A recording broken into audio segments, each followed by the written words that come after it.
familiar with whatsoever, so so more interesting and exciting to watch what these two teams have to offer. Especially the moment I've taken a look at the killer selection, I could not really contain my excitement any longer because they are at least 3 of my favorite killers overall, even in DBDLeague and overall in Comp DBD, represented by the picks of our respective teams, Timeless and Echoes. Both also ending with the S, so at first I thought double plural, but no, Timeless, that's the adjective. Hello, Mathis. Anyway, yeah, so neither of us have much experience with the teams, and neither also the players. One of our members of staff previously has told me that they are familiar with one of the players in a different tournament, but the teams as they are formed currently, and also the players I am not familiar with yet. Yeah, Baby Mac is also an OG. Baby Mac is an OG, I just got told down there. I remembered the name from somewhere. Then I got told that Baby Mac is actually in DBDL for basically since this community has found its way. He's in, or again, since May 2022, but before that, he was in Comp and DBDL a long time. So we do have some experienced OGs there, paired with people that are now looking forward to get their name out there. And this is why the Scrim Nights are so exciting. We are having the Halloween Cup ahead of us right after Season 9. You might think now we are, well, in October, September, but time is running faster than you think. And we do love to meet the teams here in our environment. We want to see how they are doing with our balancing. We want to see how they are interacting here. How quick are they in setting up the lobby? How good are they with the balancing? How are they providing the information? So all of this is a little bit of scouting. Meanwhile, of course, a lot of fun as well, trying to practice here together in a fun environment. What also makes it a lot of fun is the fact that we have no delay. So you guys can ask a lot of questions. I am aware that there are maybe also a lot of questions regarding Tremor from the weekend. Though I hope that it will not be the main focus of today's stream, but if you have any remaining question about that, feel free to ask it as well. Maybe I can clear something up that you're confused about or that wasn't clean on our social media platforms yet. While you are thinking about questions that you might have, and Germany scoring, this was a repeat from the halftime. Damn! I got baited. It was so great, I just looked to the right side and I saw Germany scoring. Wow, Musiala scored the exact same goal as he did 10 minutes ago. Wow. I was like, he's grinding today. We're going over the killers that we are having for today in this exciting best of 5. And Mathis, I love it. Billy, Oni, Wraith, Demo, Spirit. Couldn't be more fun. I love you too. Oh wait, you were talking about the killers. Man. Anyway. Yeah, Billy, Oni, Wraith, Demo, Spirit. That's an awesome selection we've got right here, especially with the first 2 killers. 2 very, very fast paced, also on extremely popular maps. We've got Billy on Blood Lodge, picked by Timeless, and Oni right after picked by Echoes, who will be played on Core Tower. So 2 absolute fan favorites, not only the killers, but also the maps. Followed by Wraith, Demo, and Spirit, as you've already pointed out. The only personal dislike I've got in this selection is Spirit, but still, I don't think that's going to be much of an issue casting, as we've already got all these 4 exciting killers, and considering this is a best of 5, but that's where also the once a team wins 3 sets, it is not immediately over or decided. All 5 sets will be played out. That is what both teams have to, or what is mandatory for both teams to decide on before being accepted for our Scrim Nights. So all of these 5 sets will be played out. All of these 5 players will be seen tonight by both of our teams. So we've got 10 matches ahead of us, 5 sets, 1 matchup between our 2 teams. And yeah, Hillbilly Oni especially, just really looking forward to those, because you quite simply cannot get enough of Hillbilly and Oni gameplay. And Wraith is also, or Wraith, Demo, and Spirit, that's where it becomes a bit more technical, I feel like, especially with Wraith and Demo, as those are the only 2 killers that really depend on their M1s and don't really have much Demo obviously not. But that's where the killers are tremendously slowed down, as we've got Hillbilly, Oni, and Spirit with extremely high mobility, and then Wraith and Demo slightly circumscribed in that department. Well, Demo obviously's got the portals. Wraith has just the base really quick movement speed. But besides that, I'm looking forward to extremely dynamic killer selection that we've got today. We've also switching color themes. We've got 2 green maps, 2 blues, and 1 brown with a Wraith on Dead Dog. And besides that, we've got a really great variety in our selection. Yeah, I have to agree. They're starting it off with the Billy is great. I feel like we have seen that in another Scrim Night as well. Billy sets this tone. Billy is fast. You have no time for decision making, really. You instantly have the first chase. Sometimes we even see it down while the survivors are still busy scattering around the generators and trying to set up their pressure. Then from this Billy, this new dynamic, Oni, slower gameplay, very mechanical, no room for mistakes at all at the beginning, especially. And then Wraith and Demo, we are testing more the communication. I have to agree, though, when I'm talking completely personally, having Spirit on the end is not my absolute favorite, but we know that Spirit is loved by a lot of fans of competitive DBD. So I think she makes a nice finisher there as well. Not every killer needs to be our beloved one. In the chat, I can say that someone says, hungry comeback. I hope not. Any hungry fans? We can hand out some temporary make predictions with that. Make predictions based off that. Prediction for Germany versus Hungary. That would be something, yeah. I'm gonna put my 137.6 thousand points on Germany then. That's currently my stats for the Twitch chat. That's impressive. I would need to check on my personal account how many I have. But I always gambled wrong, so I probably don't have a lot. I also saw the question about what happened with Team Tremor. This is something that we cannot lay out here because that would be too long. You can find the statement in Discord and on Twitter, though. If then there are specific questions about it, I can maybe give some more insight or clear up some stuff, because there are some wrong information, I feel like, that are being shared. Some people say that they got suspended because of the bug being triggered, which is not true. So if it's something about this, I can answer it. If it's about the entire situation, that would turn the Scrim Night into a podcast, and that's not really what we're here for today. I'll gladly take the blame and say I banned them myself. My fault. That's good. Then they can hunt you on Twitter now, and you don't even have Twitter. Yes, exactly. Someone said, "Who's the cute rabbit in the photo, and why does he look so scared?" Well, I took a selfie and I was a bit shy in that moment. 4K5 question. Question for Mathis also: how are you doing today? Someone in the chat. Oh yeah, right. By Rick907.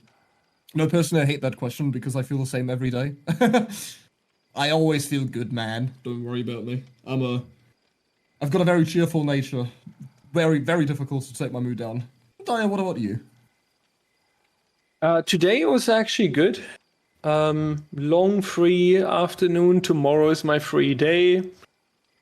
Can sleep in. Can watch an exciting best of 5 ahead that we're going to load in a second. Yeah, so, yeah, absolutely. Well, I've got 10 hours of uni tomorrow, so you're making me jealous now. Have to wake up at 6:30 and stay at uni till 6. Yay! There's an important thing to correct. It's about the behavior X9 showed over time. No, this is not correct. The suspension is not because of the things they collected over time. I'm aware that there's a listing that has 11 reasons or 11 history events from multiple events. That's also important to mention. They are in this list are different events also, not only DBDL. The suspension is because of forfeiting after disagreeing with our decision.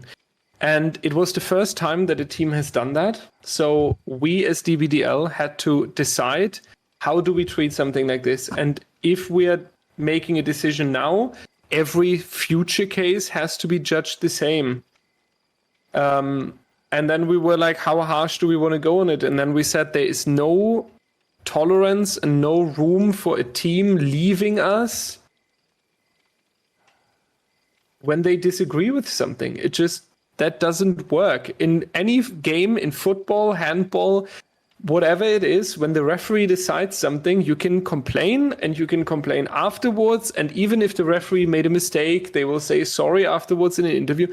But a team does not leave the pitch. And if we would allow this to happen here in DBDL, and we would say, Tremor, come back next week or come back next event, it's all fine, we would set an unacceptable standard for the future. And then very soon, whenever there's a disagreement, and these disagreements come really fast, especially with bugs, where you can judge one side or the other, where you have this gray zone of asking yourself, was that intentional? Was it not intentional? Did the killer take responsibility? Did he not? If we start quitting now because we disagree over decisions being made by the refs, then we are opening the door for anarchy. And it's not going to happen. And we cannot allow that, because also, and this is something maybe to give some context, it's maybe important to give the context.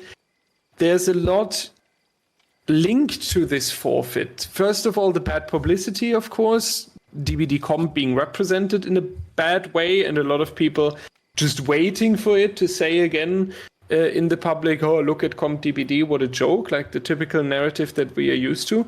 But there's stream time linked to it, important stream time, since we are a volunteer-based organization, in terms of being recommended by Twitch, in terms of finding followers, in terms of ad revenue, because we need ad revenue to put up the prize pool that we have. So what is also possible, if teams say in the future, we disagree with your ref decision, we are leaving, is potentially none other than saying, if you don't make a decision in our favor or how we want it to happen, then you will lose content, you will lose ad revenue that you need, etc. So this is all linked to it as a context, and that's why it's so unacceptable, and that's why we set a standard. And yeah, will you give them a chance to get unbanned? Of course, they are not banned, really. They are in the community still. They are just suspended from events, and it's indefinitely suspended. We will keep an eye on them. We will see how they are doing in other tournaments. We will see how they find back to being professional. We will see if they apologize. We will see if they make up for what they have done here. Yeah, we will see what the future brings. I have to leave that open. So I feel like we can load in. At least Jaku-chan, our killer, seems to be ready. So we can go straight into the... I was thinking about the announcement I could write on the YouTube channel for that as well, because obviously all the comments are just filled with that. But you've just taken the work off me again. Yeah, it's also because I already saw some YouTube comments that were it's like asking about... Yeah, and it's like, how is Tremor still playing here against Eternal? And then they don't realize that YouTube is a little bit behind. And also, one positive comment now, because I already see kind messages again. Saturday was really hard. I will admit that. I was working. It was supposed to be my weekend off from DBDL before the playoffs also come in. And I was... Yeah, and I was really saying I need a weekend off. The other casters will carry us through. The staff team will carry it, etc. And I was really ready to take 1 weekend off before the 2 remaining weeks plus the playoffs. And that didn't happen. It costed a lot of energy, and everyone's support and the very kind messages really carried me. I have to say that, as honest as it is, it really, really meant a lot. And I feel like we loaded into the wrong map, which can happen on a scrim night. Not too bad. We'll just set it up and join 10 seconds after. But yeah, your messages really helped, and your messages were a great reason to handle it together with the strong team in the background. But yeah. Okay, we are loading back with the correct map this time. You know, I'm glad things have changed this way, that we now have the confidence to focus on integrity and consistency of rule sets, because I very vividly still remember from the good old days, and about 3 years ago, when it was basically whenever the top teams disagreed with a rule set, they could just tinker with the whole event itself and then bend the rules to their liking, because event organizers were also too shy or too held back to actually disagree, or didn't dare to, because they didn't want to lose them to play. I mean, we both definitely remember the great call we had with Agony and Oracle. You were there, right? I was there, yeah. Yeah, and I agree. DVD comp, like, a lot of people still call it unprofessional and stuff. But it got a lot more professional. The stage is much bigger. The people that are coming in are no longer saying haha comp. You have a lot of people that are super supportive, that are super great. The prize money is higher, the production is better. So yeah, we are now, I actually appreciate it as well that we are in this state now where we can say we are handling everything a lot better. And yeah, we are in, ladies and gentlemen, time for some content here with the Billy. We are having Ruin, Undying, and no Corrupt. So our Billy is planning to get a very, very quick injury and down, I would say. Dying Light, though, Mathis, that can be a painful perk later on. That's also quite surprising to me. I don't think I've ever seen Dying Light be brought in by a Hillbilly, or at least not that I can remember. Dying Light, more of a placebo perk at the start, but if you do manage to get tons of unique different flavors, which no other than Hillbilly could probably get the most consistently nowadays. Oh, we see the Undying proc here. Laurie, you're standing on the Undying. I hope that sprint was 99. No, it is not. Temp 09906725953 will bite the dust to the Undying proc. Maybe didn't see it pop up on the right side. We're already going to see our first hook claimed, and it will also be the first Undying life stack of the match, as Undying is cleansed in the corner. So now there's only a Ruin left, or no protection for our Ruin totem. Also, I must correct myself, because I believe Get Ran by Drew, that's probably just gonna be Drew, and I think I actually played with that person 2 or 3 years ago. I remember the name. Oh, really? So, yeah, I think so.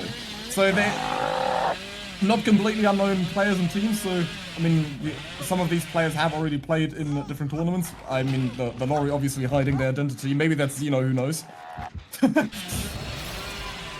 But yeah, we already see the person cleansing Ruin as well, so that's about to be only 2 perks left for the Hillbilly. Yeah. However, you always have to take into consideration, even if you bring Ruin and it is cleansed at the very, very beginning, that is still 14 seconds of slowdown because of the time it takes to cleanse. So that can't be underestimated. Second stage already through as well.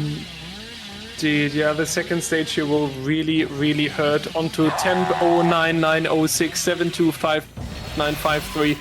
It's very unfortunate because it's 60 seconds away from the elimination, and now we are going with new confidence into the next chase here. We have a little bit of curving, trying to hit the Mac, but she is going to be a little bit faster. Not going towards the pallet here. Interesting choice by her, not leaving this tile and moving over towards the next one potentially. But Billy also trying a little bit too hard on the curving here, doesn't find the target. Maybe the third one is going to land, and what a beautiful one onto Meg right here. We are actually, and this is an understandable choice, we're using the mobility, going back towards this side, trying to find Lori, because honestly an elimination on 5 generators remaining would be absolutely great. And even if we don't find Lori, getting a second slug here would also put such a high pressure. No, just looking at Meg's name, that kind of sent me kitchen wench. That's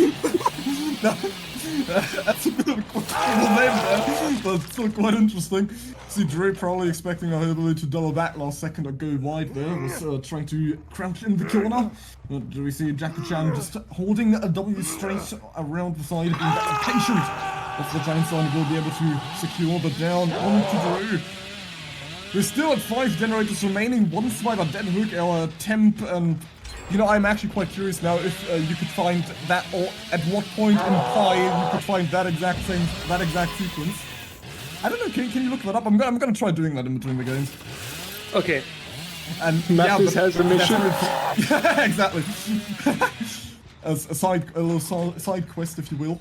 Yeah, we've already got 3 stages in. The first generator just popped, but the further we get into the game, the more Dying Light stacks will accumulate on the right side. It's already impossible to get as many as possible as Laurie went to second stage, so that is not going to be 2 individual stages. Oh, that's Baby Meg, okay. We just got word from our lovely match staff in the background that that's supposedly the player called Baby Meg that signed up on the roster and the name just didn't load in, or Epic Games. I don't even know exactly how that happens. That's a very rare sight to see the temp name. But yeah, could have also been just Laurie underscore Strode 00 or something like that. I mean, they patched today, if I remember right, so maybe this is just a new thing they are throwing at us here for the spectator mode, that we can't identify the players anymore. But our Billy is still in a very, very high position of control here.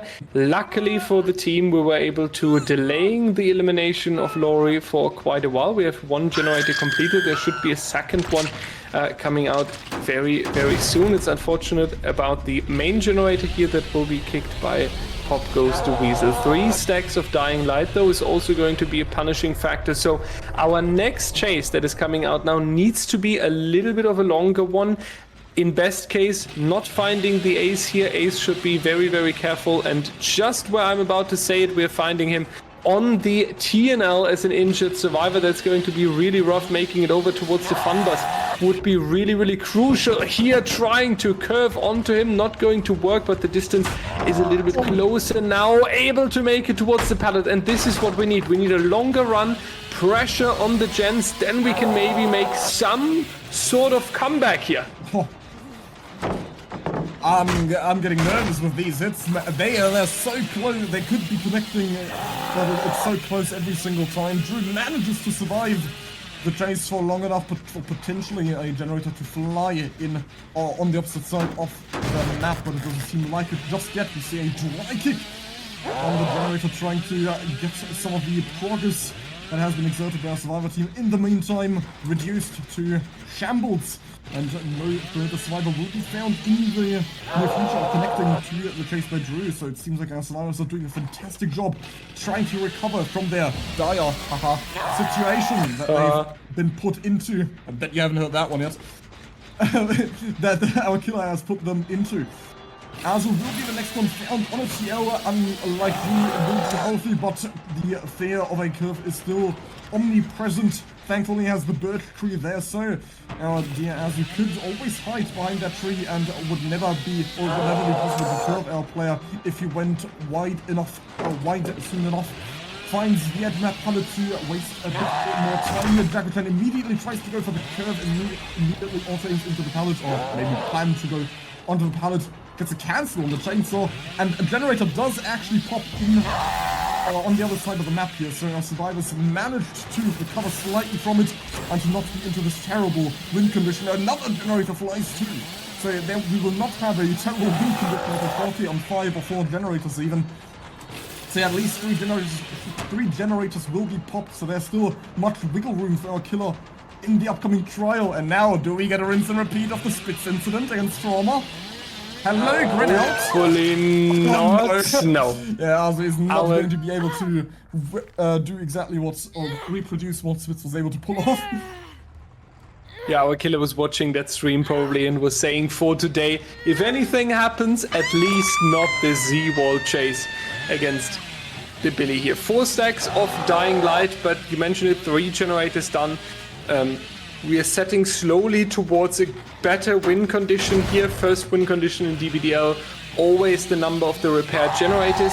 So getting the 4th generator out would be really ideal here, because then the other survivor team just needs to get all the generators done. Sounds easy at the beginning, but against the Billy and not being able to ignore a 3-gen, this is something where you can pull a tie or even potentially take the win. So one more generator would be really, really crucial here, getting very, very well done. There's generator number 4. Getting all the generators done now would, of course, be even better, and getting some stages out of the way. And we also have to remember, we were talking about close to an elimination on 5 generators still standing. Now we are talking about the second elimination in 1 minute, and 4 generators have been completed since then. So the survivor team doing a good job here. The survivor team making sure that they are having the efficiency that it takes here. We are back onto the chase here, and that's now going to be a little bit of back and forth here. Jaku-chan is now going to go down right here. Kitchen Wench is going to fall to the chainsaw. 2 injured survivors though. Mathis, do you expect a reset or the smash through the generator? You know, the name is scary. I'm gonna have to laugh at that every single time. I think if they heal here, that would probably set them back quite a bit. However, do they even have another option, as our Hillbilly has set up quite a nice, survivors have put themselves into this straight line of 3 generators. So one chainsaw will be able to scan every single generator they still have available. You gotta say, in a 3v1, still being able to pop 3 generators after your first survivor dies on 4 generators remaining is quite respectable, especially against a killer like Billy, as our dying light stacks are stacking up. We're already 4 in. There's just quite a bit of slowdown here. Drew is... They keep trying to go for these zeros. How many 50-50s can our survivors win? Oh, that's 2 on the count. Nah, not gonna be able to count that one. That's gonna be 2 in a row at least, but that's still about 10 seconds wasted just because of that zero. Heavily underrated tile. And I'm happy that it's being used that often. Our killer is also forced. That's also one thing I have to acknowledge on our survivor side. The amount of pressure they are capable of exerting over and over here. First of all, our killer was forced to secure 2nd stage even this late into the trial, and now has to even slug. So that's similar to what we saw Dunder do against, I don't even remember what my team played against last time, but that's something Dunder did last time he played Hillbilly, where it was a 3v1 with 3 generators remaining, and all he did was just slug, and try to get the best possible win con. Because there is truly no other killer that could possibly do this other than Billy. And it's lovely to see that our killers are this overconfident and try to go with it, because these plays are possible with Billy if you manage to keep a pretty good tempo on your plays and manage to recollect your thoughts and set up your game plan midway. Be flexible with your chases, be precise, and a quick finisher in the chases, because all it really comes down to at this point is finding survivors out of placement, exactly like we see Kitchen Wench here somehow manages to dodge the chainsaw by utilizing the tires, fakes going to the Z-wall, and Jaku-chan now starts to build up some PTSD on these Z-walls, and we actually do get the nice. And a peak, a little sidestep. Must have been watching some what's the person's name again? Oh, the Australian Fungoose, yeah, must have been watching some Fungoose tutorials on sidestep. And they actually managed to pop all 5 gens with a lot of pressure already on this exit gate, with 2 survivors standing and 1 slug. Crazy work by the survivor team. That's something we have to touch on. The fact that we were talking about an elimination at 5 generators, then getting the elimination on 4 generators remaining, and since then only 3 more hook stages, but getting all the generators done was an insane comeback by the survivor team. Echoes here really doing a good job, and I do think this is something that Timeless has to take away here from the first trial. If I'm allowed to give my feedback here as a non-Billy, then this is really a little bit of an issue, and you really need to make sure that this is something that you need to improve on. Like, you need to make sure that when you have the first injury so early into the game, that you benefit of it, right? And that you pull this profit. Yeah, he sadly didn't profit much from this early kill, which is usually the dream start that you get as a Hillbilly, as he had 2 status on Laurie, and also someone in chat earlier said, I think it was Noshua, said earlier that that's apparently a console bug. So when it's a console player and the name is censored for some reason, then it will be replaced by the temp, which wouldn't make sense because we also have the globe next to the Laurie Strode name there. But yeah, not being able to profit from that incredibly early start really backfired on our killer, and our survivors kept a cold head throughout this trial and managed to ham out every single generator that they needed to power the exit gates, and even got a 2-man out here. Yeah, absolute great. Echoes showing us a really, really great performance. Back to the questions. Do you have any about Weekend, about Season 9, about balancing? Anything that you always wanted to know about DBDL, since we are on no delay today? You know, I have a question for one of these players here. What is why would you call yourself Kitchen Wench?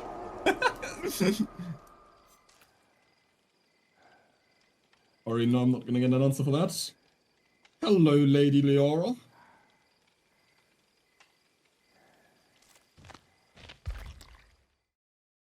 Thank you very much for the very generous 5 gifted subs.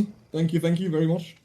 Jesus. Everybody who received a subscription, enjoy the do we have emotes? We do, yeah, okay. Oh yeah. Good issue. You know, we hadn't had any for the longest time, so I can hear them from.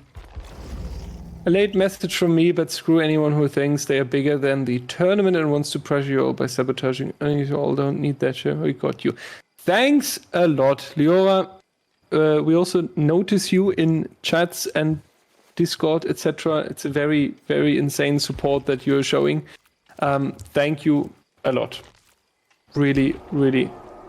We also noticed some people said that the stream was a little bit laggy. We do have a little bit of an issue on our OBS side. We cannot determine right now if that's the Twitch server. Sometimes you are having a difficult Twitch server that you're being sent to.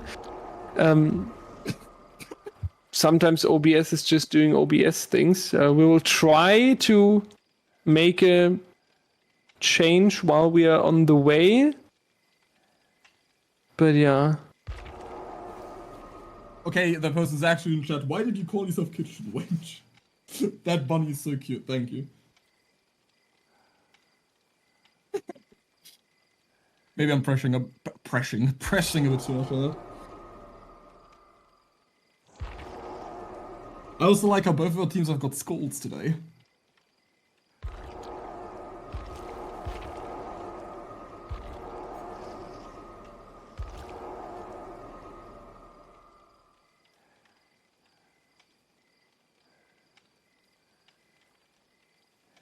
How can I join this? I've been interested for months. You could always join the Discord server, and there we've got the information on everything your heart desires. And when it comes to these Scrim Nights, you will need to have a Discord account regardless, because this is the only way you can sign up to play in one of these. If you've got a team ready, then you can message any of the staff members and they will redirect you to, or either sign you up for it or redirect you to the application process.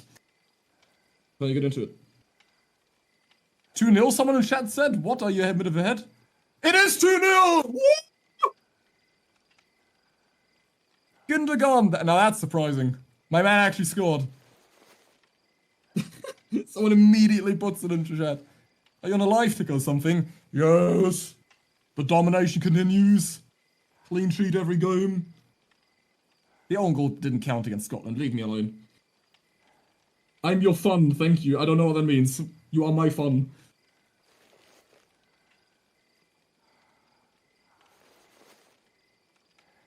What was I gonna say about there? Oh yeah, right. So to everybody who's also watching this on the YouTube channel another day once this is uploaded, we are currently live streaming this as we are in the 67th minute, or the second half of the Euros game between Germany and Hungary. So by this point you will already know the result, but this is currently being live streamed on the side, and I have got that open on our second monitors, watching closely, and someone obviously immediately notified us also in in the chat. Yeah, don't be surprised if mid-game we see a generator and I'll scream goal. Do you guys know this? I saw lately. I saw this very big meme from an Italian commentator in the games, and it was like, I wonder whose team the commentator is rooting for, and it was a penalty kick, and he was like, goal on the one side, and then when the other team is running towards the goal, he's by Rafa, and then he's celebrating himself. So great. This was me in the past on the games on my own community. Mathis edited a clip back then how I'm very not neutral casting. Oh my god, yes, I remember that. There's no way wait, sadly. One thing we are trying real quick, ladies and gentlemen, we are trying to close OBS for a second. Obviously, the stream will cut for a moment. We will reopen it in a different way. We will change 1 or 2 settings. Hopefully, the lag will be gone then, and the technical difficulties will be fine. So if we are disconnecting in a moment, F5, we are right back, okay? Don't run anywhere. And Dyer, please don't delete the first half of this VOD. I won't. Back. We are back. I hope everyone welcome back. This is the DBDL with Mathis and the gas station shell. Okay, no idea if this helped. If not, you have to all deal with it. That's not like that you're allowed to go. Not like that you're allowed to go. It's DBDL evening. You have to deal with it as easy as it is. We are, not that able to do more than when this. you try to take chords and then and you have the songs play. I remember that was a Garfield comic as well. Okay, I think we should just well, it still exists. Try. Oh, we're actually going in. So let's see. Let's hope that it's better now. I remember this when I was streaming myself 2 years ago. Sometimes you close OBS, the stream has been fine, you're not touching anything, and the next day you're opening it, you have 30% of FPS loss, you have dropped frames, you're not connecting anymore. It is strange. I never figured out what it actually is, but sometimes it was really weird. Just scored 3 Good thing though. One. No. I think we need a ban hammer. You know, that is something that with football you cannot underestimate, is that a 2-0 lead is the most unsafe lead, and we all know very well from the World Cup. Yeah, that's true though. I feel like with the second goal you're feeling you're feeling so safe, or a little bit too exactly. And it seems like the stream is working fine now. Now it's only the spectator bug by behavior. So a huge shout out to Cole in the background, because producer is the most stressful job and the biggest responsibility, because you are basically responsible for what's coming onto the screen. So huge shout out and huge thank you for Cole. We had to restart, but at least now we have everything that we need right here. And with that, in high FPS, we are watching the first down coming in as well on 5 gens. Just like in the previous trial, it will be a perfect comparison now of these teams. That's also a perk I've now been seeing more recently, finally being used in comp, which is crowd control, as we've already got Undying cleansed in the meantime, meaning Alpha is not going to receive any more aura reading against these Microsoft team timers, as Akuraku has already been placed on the hook. If they are currently on generators, then I anticipate a more organized start. Never mind, we've got Elizif immediately getting the knife through the pallet. You love to see it, the hits through the pallet. Reminds me of about 2 hours ago when I was playing with my friends, and that exactly happened to me as well. an all-time classic. Yeah, carrot control on. It's difficult to judge on a map such as Bloodlodge, where rather the use of Shack and jungle gyms is scarce in comparison to the use of fill-up points. And now this is. I was about to say we might see a more organized start from our survivor team, but now we've got one survivor on the hook and another slug right next to the hook. And Akuraku is obviously not allowed to unhook himself, as per rule set. And we see a second stage hit immediately. We see a pickup on the ace, I believe it was, and was it a Nancy or the person called Clubs and C? I think that's Clubs. It's Clubs or Spades. I'm terrible with cards. I think that's Clubs.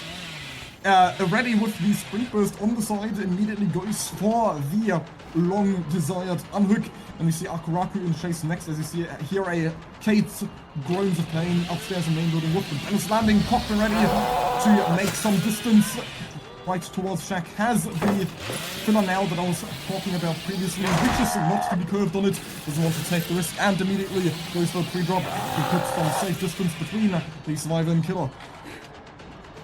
And this is same as in the previous trial, a very important chase here in the mid game. We need a long run to make it back onto the generators, maybe even a pallet save coming out.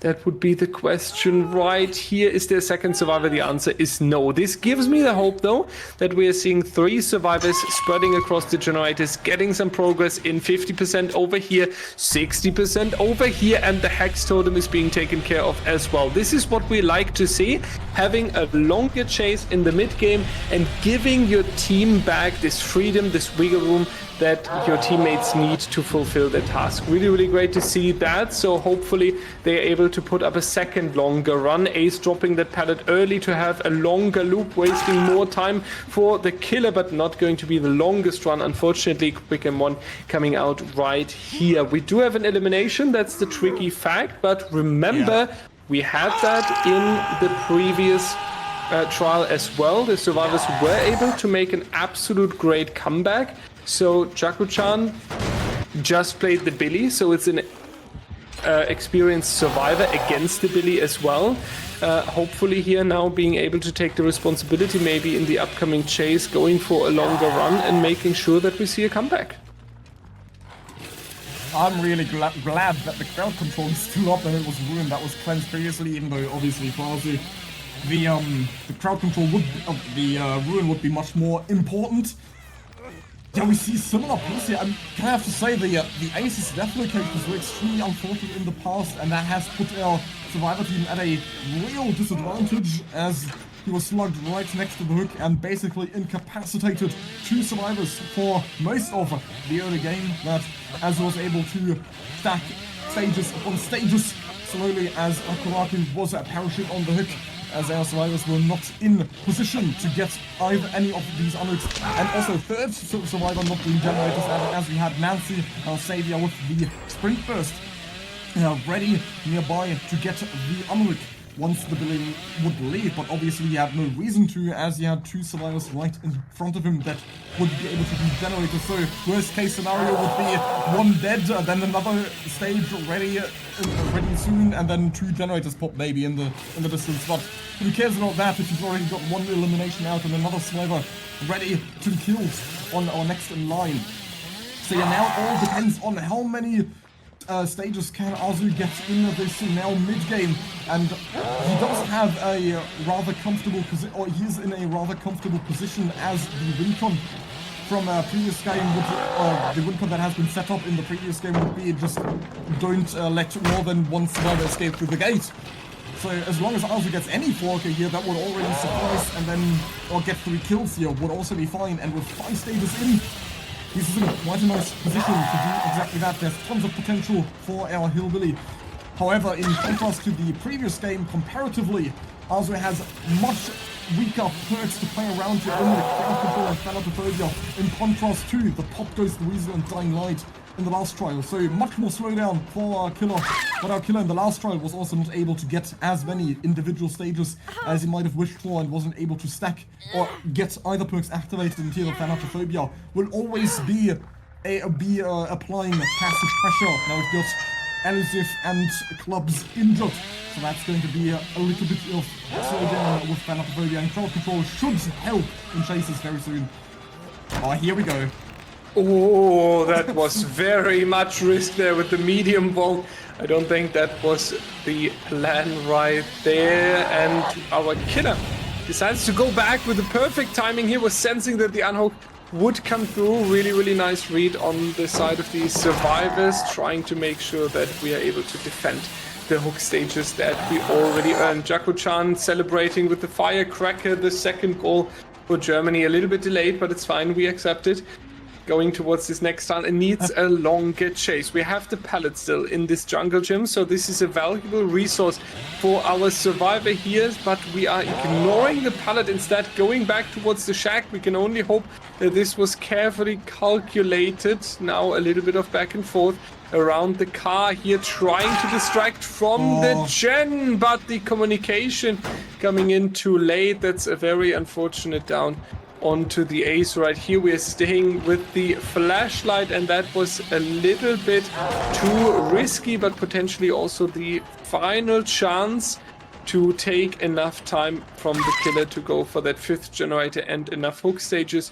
So C is going down as well. The 3rd survivor coming out here as well, sitting in the corner. We might see a pallet save if Billy is not able to locate them, but the answer is they are, and since you're allowed to block the survivors 10 seconds in a corner, in worst case, this was all clean. So we're finishing it with a 4K on 1 generator remaining. I think Echoes is showing us that they can make a great comeback and that they are able to take the win. Feng played peekaboo at the exactly wrong time then. Yeah, pretty sure our survivor would not have been spotted if Feng had just kept crouching, and Elisif also needs to put down the blunt because our survivor also unfortunately ran right into our hillbilly as they were trying to put that last generator, giving Azu the exact amount of pressure that our killer required in order to secure the win condition. Now with a 4K on the 1 generator remaining, have to say though, up until this moment it looked incredibly close between both of our survivor teams. We almost had escapes on both sides here, which is quite unheard of in a hillbilly set, as usually we see a lot of slugs and early 4Ks with this killer. Indeed. GG's to both teams. Thank you so much for this very exciting Billy set. Ladies and gentlemen, we are going into... crouching in the corner, yeah. I think it was hiding. We are going into the next set, which will be the Oni on the Cold Tower. A very, very, I would say, classic, legendary comp set. Perfect comp map. Perfect killer for comp. We will take a short break. We will slam you through an ad break so everyone can scream.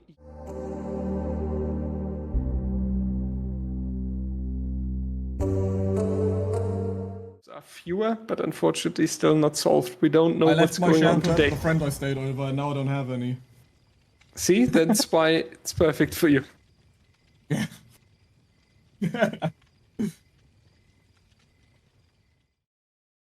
Hi everyone! Hello! We are back on a very, very known platform.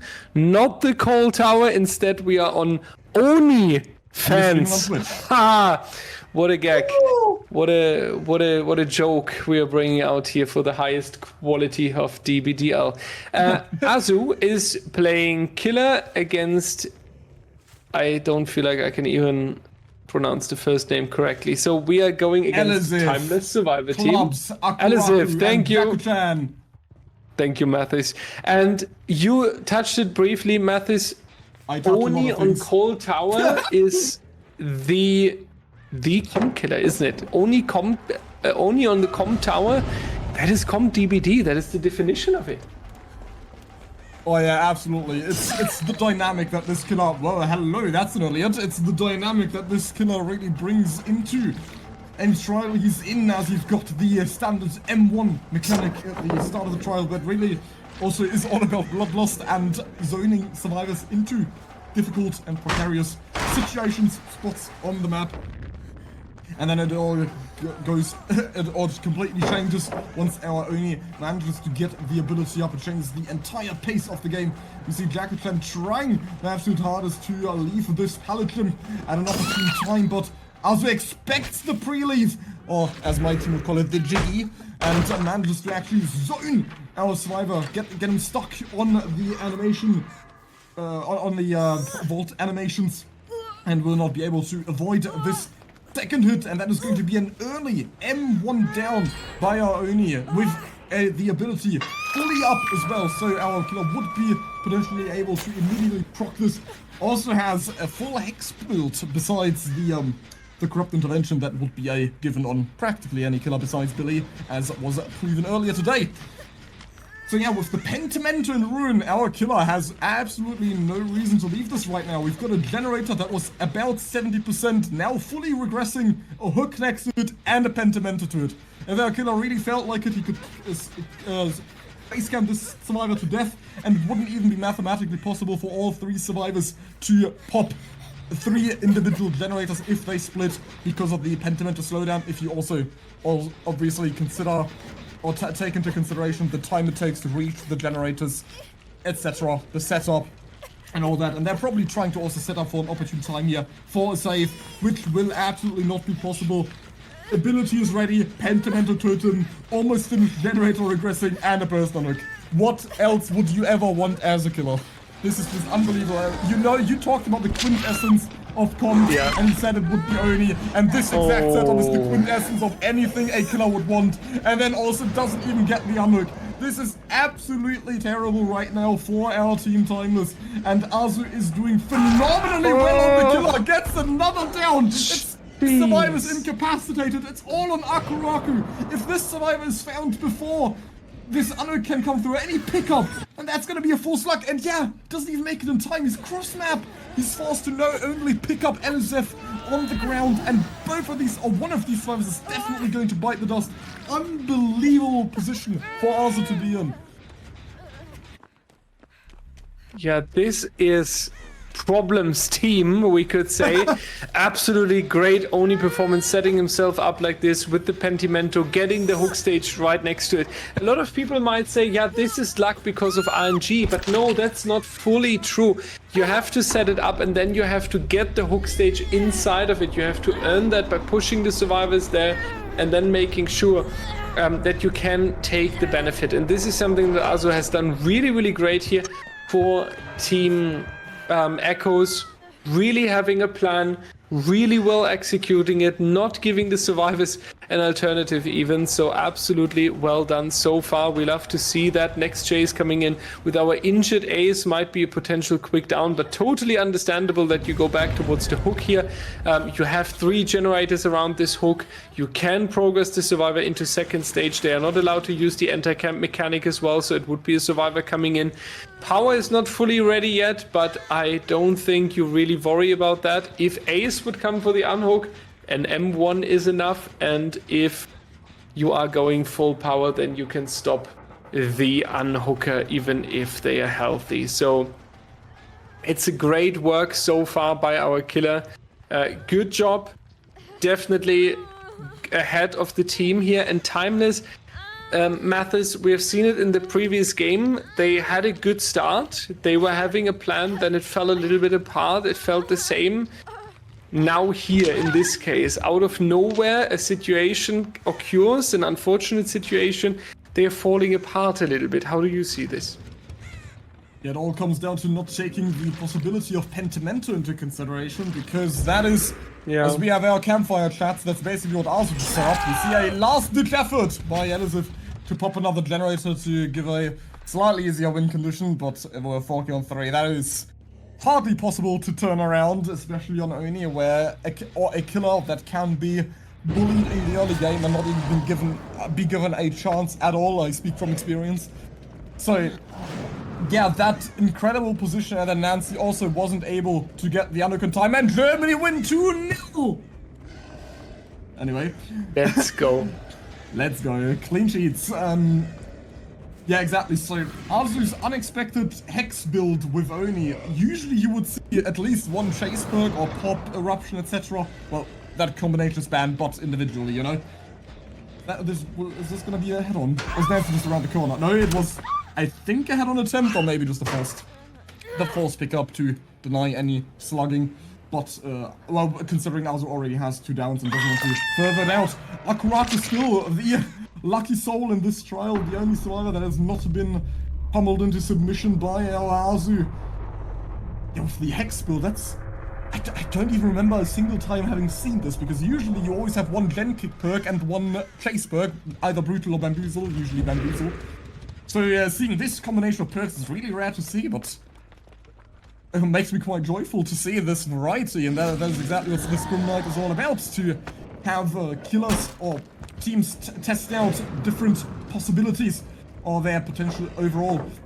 Echoes so far have been putting up phenomenal performances on both Survivor and Killer side, and timers have so far only come close in the Hillbilly game, but we still got 3.5 sets remaining, so there's still much wiggle room for the Echo's opponents to fight for a comeback.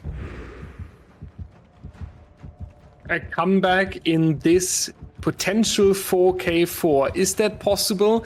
Is that in reach of reality? That's the question here. 1 generator since then has been completed. We are only down to 3 remaining generator. Is it possible to go further than that? From a 4K4 to a potential 4K on 2, that would be a really, really good one. Because if you go on a run with the Oni, you might lose a little bit of time at the start. Then you go on a run like Azu did here, 4K2, then definitely possible here, or maybe even as a tie condition, something you can reach. 4K3 would definitely be much worse. Therefore, our survivors will try to get the 3rd generator out of the way. And we are seeing the power coming out once again. We are trying to catch the next survivor that is here in these tiles. Pellet is being dropped early, mind game around it, and what a great one right here, leaving Kate once again as the final survivor. And I was about to say, hopefully they are on a generator. They are,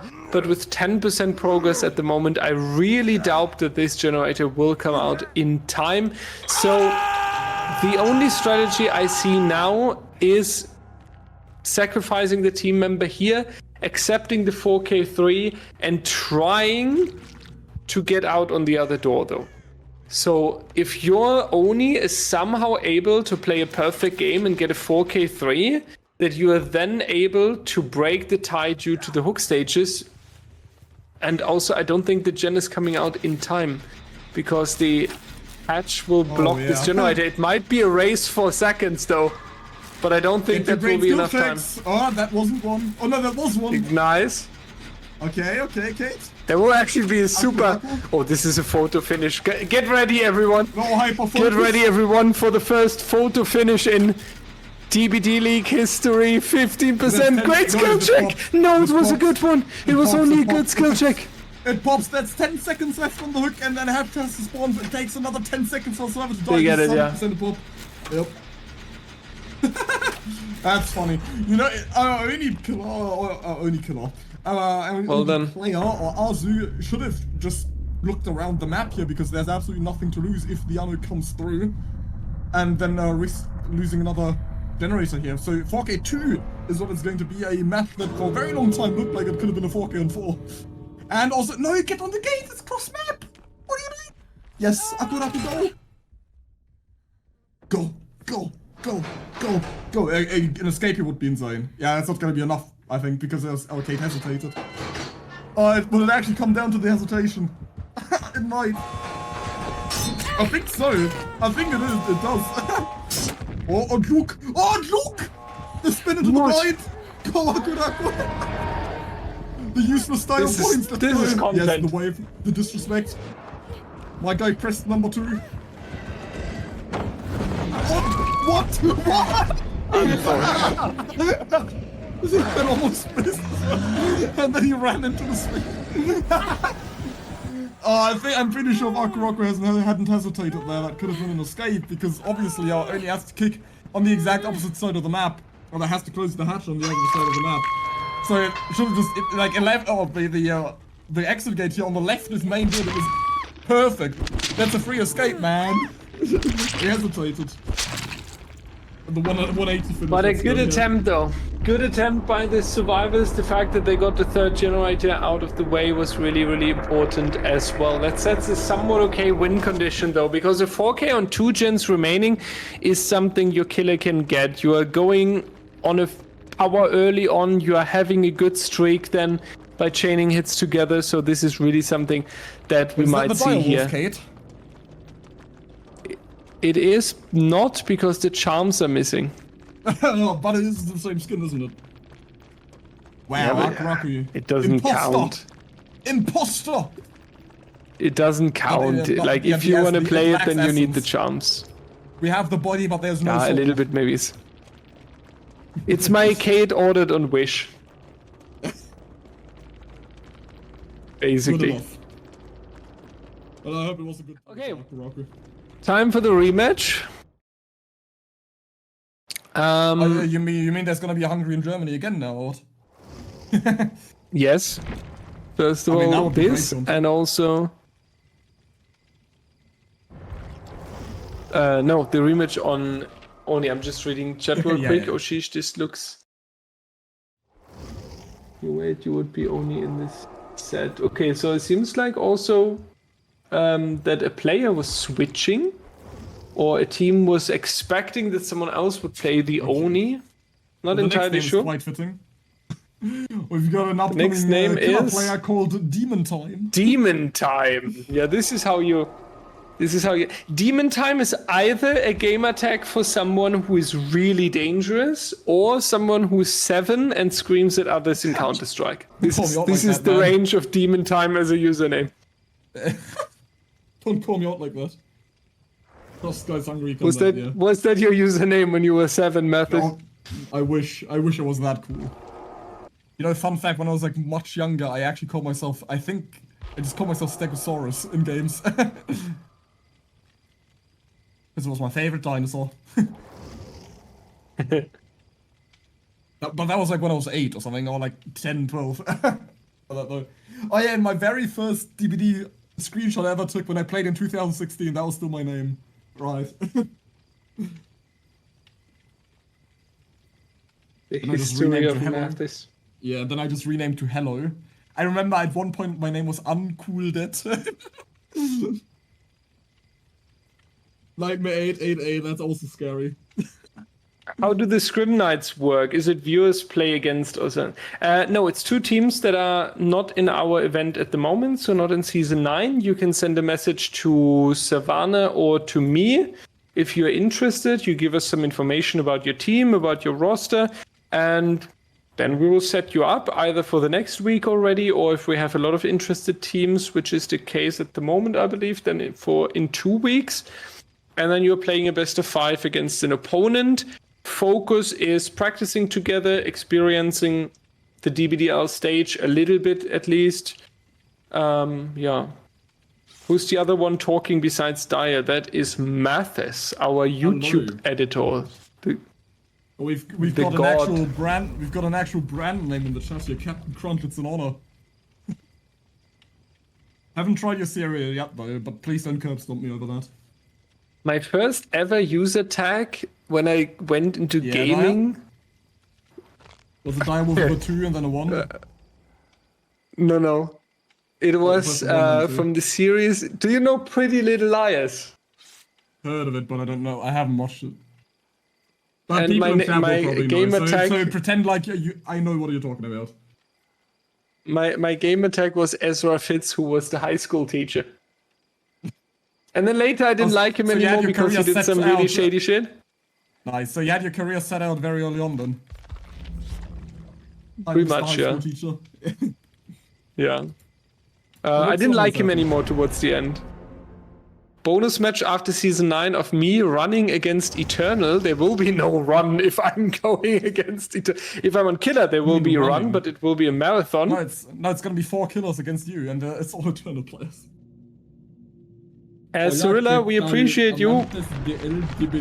Your band. We appreciate you, but not in Spanish, please. I hope I didn't say something I don't bad, understand Spanish. I understand German, English, Swedish. That's and a little bit of only French. Central European, so that's not very nice of you. A little bit of French, yeah.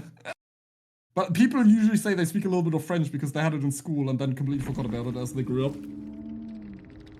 Je m'appelle Matisse. So, we are back on the call tower, ladies and gentlemen. Win condition was quite tough. 4K on 3 generators remaining would be the win. 4K on 2 gens remaining the tie. And the survivors essentially need 4 generators completed here for a win. That is a very, very horrible win condition for a killer. On the other hand, if the Oni is getting the power early and then going on a dangerous run, then it is possible, I would say. We've got Mr. Demon Time on the killer, or also known, or officially known as optional DC, as I was informed in the background and also by our chat currently is scrolling down.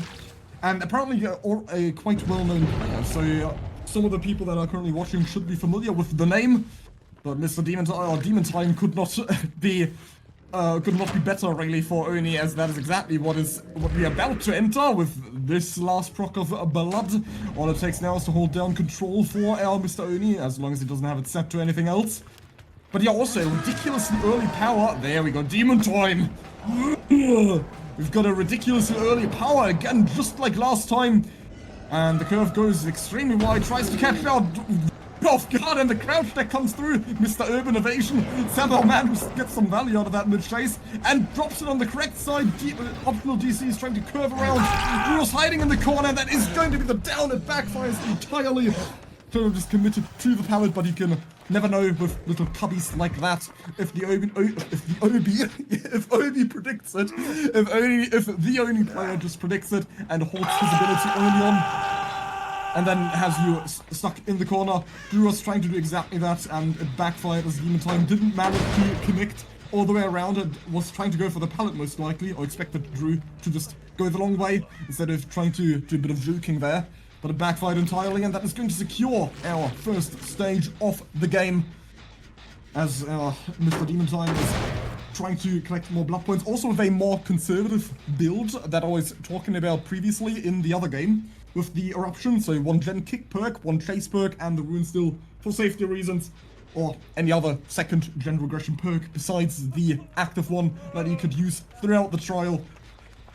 Yeah, Bamboozle gonna help so much with acquiring abilities. It is basically impossible for Demon Time or optional DC to get into the same position as was acquired in the last game. However, this time it seems like our Mr. Drew was unfortunately running through one of the generators our survivors were working on, because only that could explain the low amount of pressure so far accumulated on survivor side. That is 2 stages in, and only 1 generator in the distance has made it past the 50% mark, and optional DC still has that option for the later stages of the game. However, does have to 4K on 3 generators remaining, but we did have the, as we barely didn't have the escape in the last trial. So Demon Time has to go all out with these generators. Now it comes down, I was about to say it comes down to the mind games here, but there's plenty of blood in the corner, and there's more where that came from, as our killer has the ability ready once more and immediately goes back to checking on Drew, marinating on the hook. And we do see the rescue come in. Obviously the generator or the ability will follow right after, as our killer now will have to go for the double down and manages to get the down onto temp, and some sequence that you can find in Pi at some point. Does manage to get it, and now it is all about finding Drew, getting the elimination as early as possible, and the search will not take long as Drew is already spotted at track, and now it all comes down to how long this down takes, which would already put our killer at a phenomenal position in this trial. Yeah, this is now the chance though for our Oni to get a little bit more, and we need this ace right here. We need to make sure that we are getting the down. Second generator already coming out. Everything needs to go a little bit quicker here on the side of the killer. But Ace is going for a long run, was as an absolute edge map tile, yet being able to go all the way back into the 4 lane here and going for a longer run. Really, really well done from that perspective. We don't have the elimination until just now, and 2 gens have already been completed. 1 more gen for the tie, 2 more gens for the win here for Echoes on the survivor side. Will they be able to do that? I feel like they should. We don't have a power back on the Oni. We will need another hit to achieve the power. So it's going to be tricky. Yeah, either we find someone totally out of position and with a nice mind game, then being able to force the power. This might be possible here. It's not the safest pallet, especially after being broken. It's definitely not the safest pallet in the game, but Mac here with a really, really good pathing, trying to find as much distance as possible, but now outzoning herself. That's going to be now the hit coming through eventually. And this power now, Mathis, this needs to strike. We need at least 2 downs. I feel like 1 will not be enough. We have seen a lot of progress on that other generator before. In addition to that, 50% over here on another generator. So this next power is a very deciding factor. This next power needs to accumulate a couple of downs, otherwise we will be in a difficult spot here. Usually people would also say that with the 3 gen on main gone, this would be quite the unfortunate position that optional DC currently finds himself in. However, he has all generators located around the others, or they've already gotten rid of those rather difficult to protect generators also with main gone so early. So now all the gens that are remaining are on ground level, and wow, okay, then we do finally get the generator proc. I was gonna say how long that would take, because Demon Time decided not to kick the generator as the chase on Meg commenced, or on Kitchen Wench. So yeah, it really comes down now all to this ability, or these abilities. Probably has to make this one count already, because our pressure, or the pressure by the survivor side is already too far. Doesn't manage to get the kill through the pallet, and you're most likely just going to see a forced locker here. Yeah, exactly. That's going to deny, or also trying to go for a bit of a juke here by jumping right back out. Demon Time could have connected that with, or could have punished that with an immediate down. And now the hook is going to come through 4th stage into the trial. However, our Oni does not have the ability up just yet. And if our survivors played their cards right, then this could have been a doubled generator pop. No, they're playing extremely defensively for some reason. If they only need 1 more generator pop, and that would already be the win for our survivor side by Team Echoes here. Yeah, I agree on what you just said. It is surprising to see them so defensive, because they should be out here. Finian Live, thank you so much for the Prime and supporting DBDLeague in our events. They should be here dancing on the hill, on the coal tower, in the main building. There should be disco light and disco music, and they should say, we are confident, we only need 1 more generator, and we are 2 survivors that can progress these generators. Instead, we are seeing a survivor team that has pulled back. We are seeing a survivor team that is very, very careful. I'm not entirely sure if that's the strategy to go for here, because a very defensive playstyle also costs a lot of time, and losing time usually comes with less pressure on the generators. So this might backfire for the Team Echoes. Timeless will certainly not have any issues with that, and this is exactly the punishment I was talking about. We haven't seen the necessary pressure on the generators. We haven't seen the aggressiveness on the generators here. This all caused some time loss, and now we will actually see the 4K on 2 gens remaining very likely, which would mean that we are only having a tie here. Mathis, if you're asking me, Echoes took this way too defensive and careful. Chat, they did not lock in. Unfortunately, this... Yeah, I mean, the pickup might come through, but it's definitely not going to be enough. The resilience speeds will help slightly, but now it is just going to be... I think that's Baby Meg on the lorry. Now that doesn't make much sense, does it? The Baby Kitchen Wenches really want to play Meg, and... Oh dear, Lorry decided to give in. But yeah, I don't think this is going to suffice, especially since our survivor has nothing to defend himself with besides the firecracker that should be used very soon, but is not going to come to fruition. And now it's just playing a game of tag here. They keep swapping each other in. So quite a phenomenal run here by our team. It looks like it could be a sort of a special 1v1 event where you have 3 survivors just take their turns. And yeah, and always, well, we do have the ability up again now, so it shouldn't take very long for Optimal DC to secure this last down. Goes for an extremely cocky swing there on the pallet, similar to what we saw Lori. What's going on here? Lori was trying to. Lori was very close to getting back up. And instead it's Arzu continuing the run. Still has the breaking wall here, so we'll have a bit of a. We'll have a nice little break here. Goes upstairs, has the balance landing ready. Great awareness of the surroundings here using the exhaustion burst. And there's absolutely no way to come back from this, right? Yeah, I was gonna say they're just going to keep trading. Yeah, unfortunately, not going to work out. Another survivor now responsible. This time it's going to be the Mag. And the thing is, though, these endgame chases, they are good for the fact, like the fact that the survivor team is fighting so long against this situation shows us the individual skill also from the survivors. The chase time they're able to put up, the mind games they're able to put up, the coordination that is now needed in terms of spreading up and going back, now even going a little bit into a comeback here. The problem here was really this coordination during the trial and really the problem of not taking the necessary pressure into the generators when we were really close of achieving it. Nancy going in. Oh! Wasting a few extra seconds by going into the wrong locker there. The juice is real from Nancy right here. That was really, really beautiful, Azu. Very well played. Mac and Glory still busy trying to fight against it.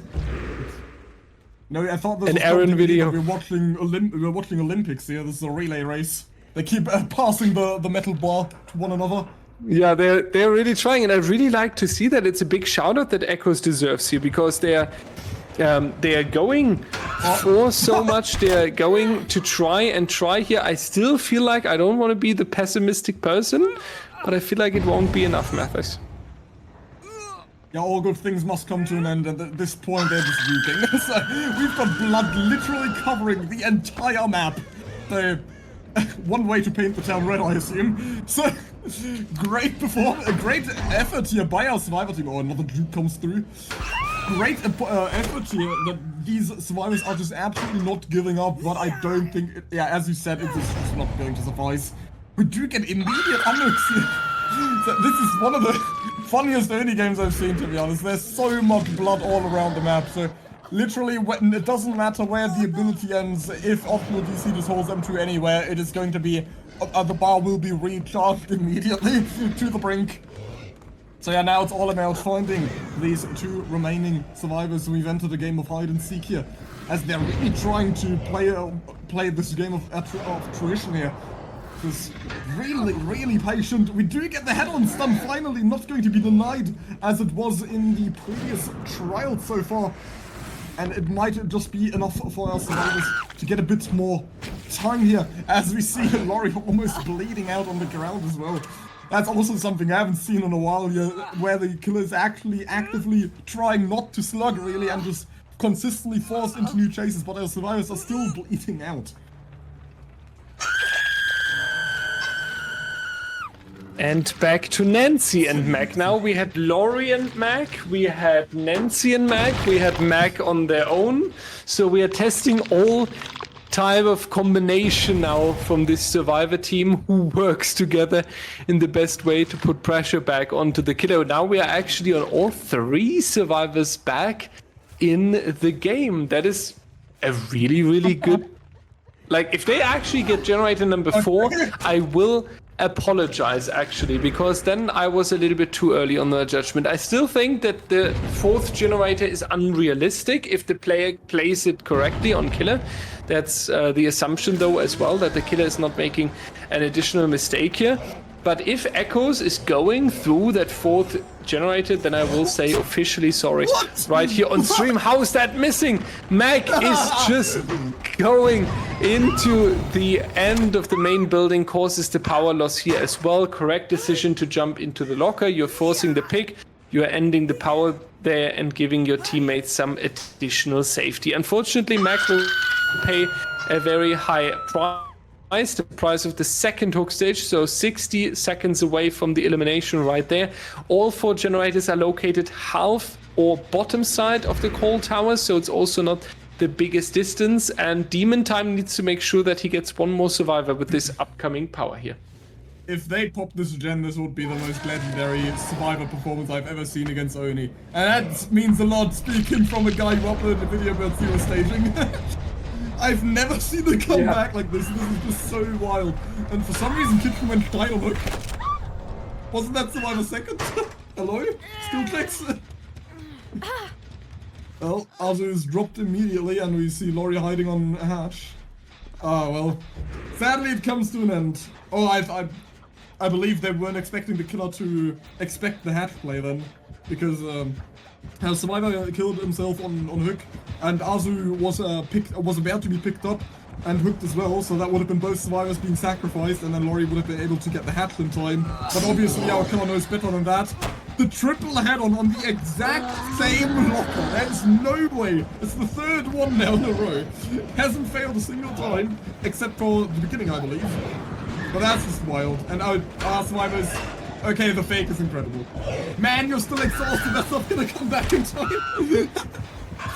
But yeah, we see an attempt at getting hatched in the last good effort, but sadly, if they should have just stuck to the plan and trying to get the last generator out.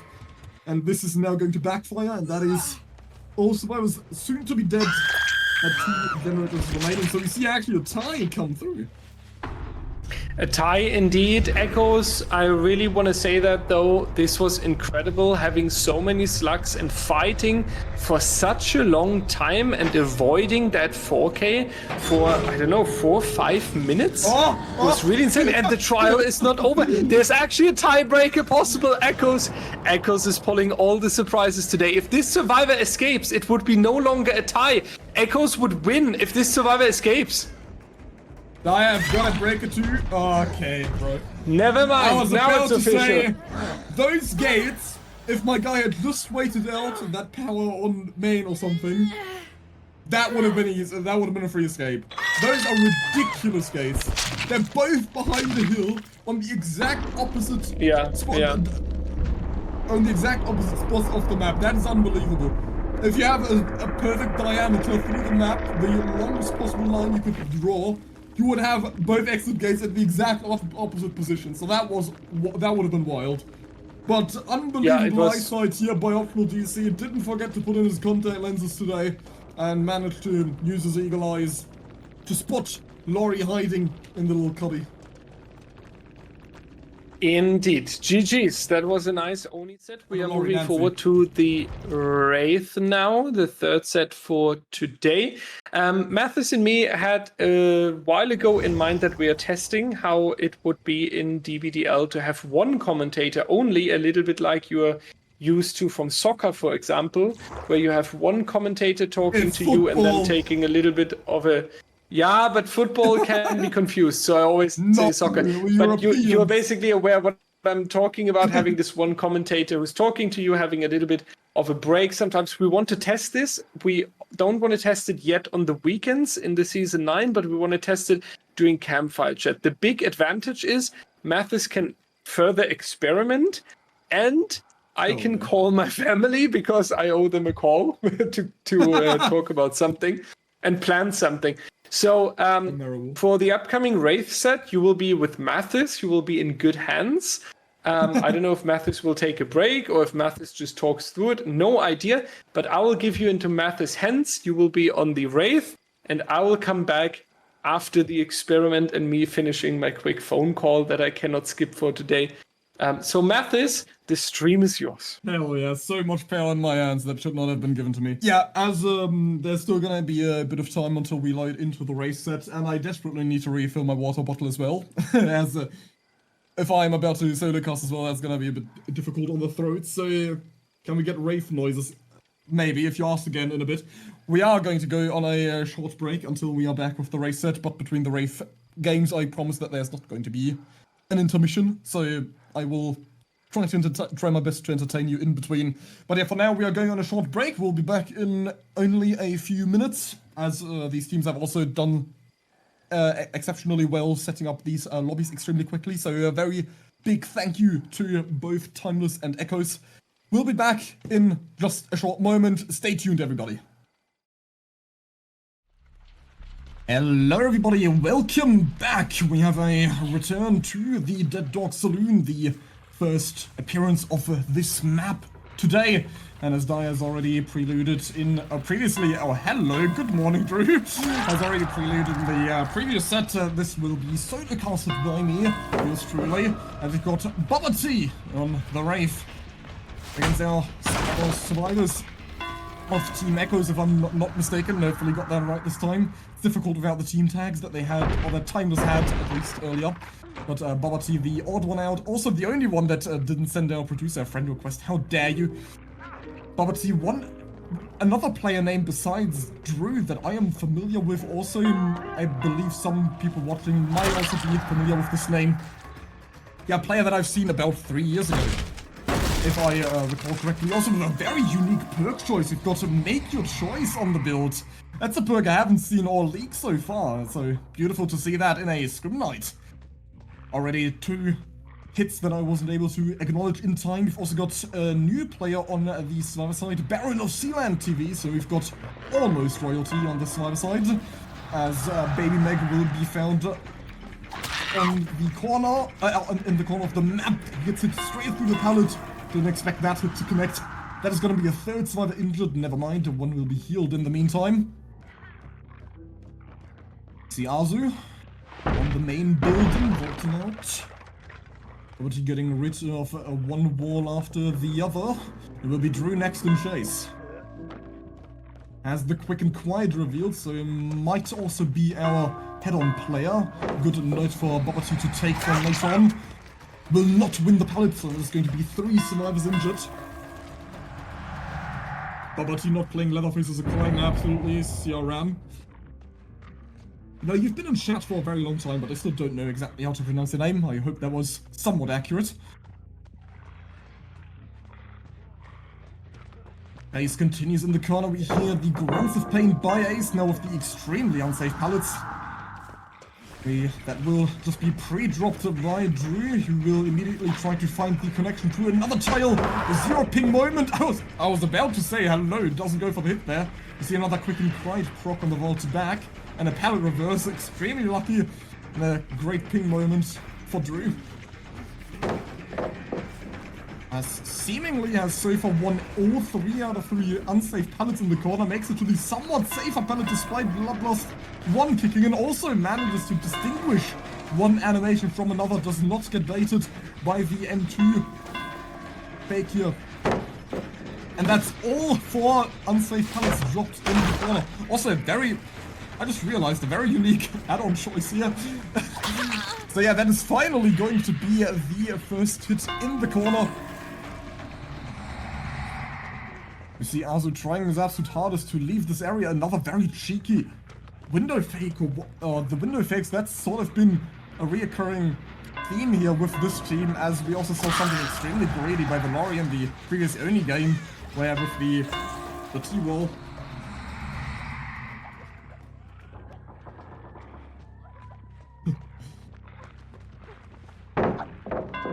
It's going to be the pallet that Baby Meg was hit on earlier, decided not to drop it that time, manages to get the vault without the body block coming in.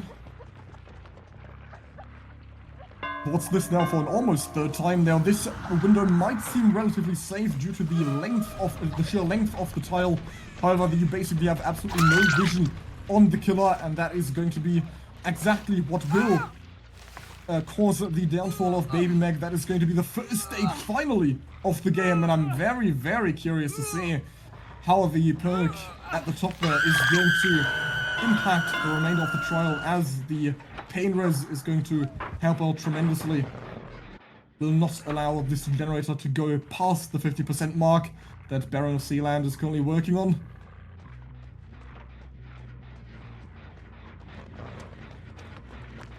Now Arzu again. I believe we've seen that enemy's necessary, because that is also a pallet that has already been dropped previously, so huge play by our survivors. And we see a Baron Sealand screaming in terror in the background, and that Mikhail scream made me chuckle then. Hilarious sound effect.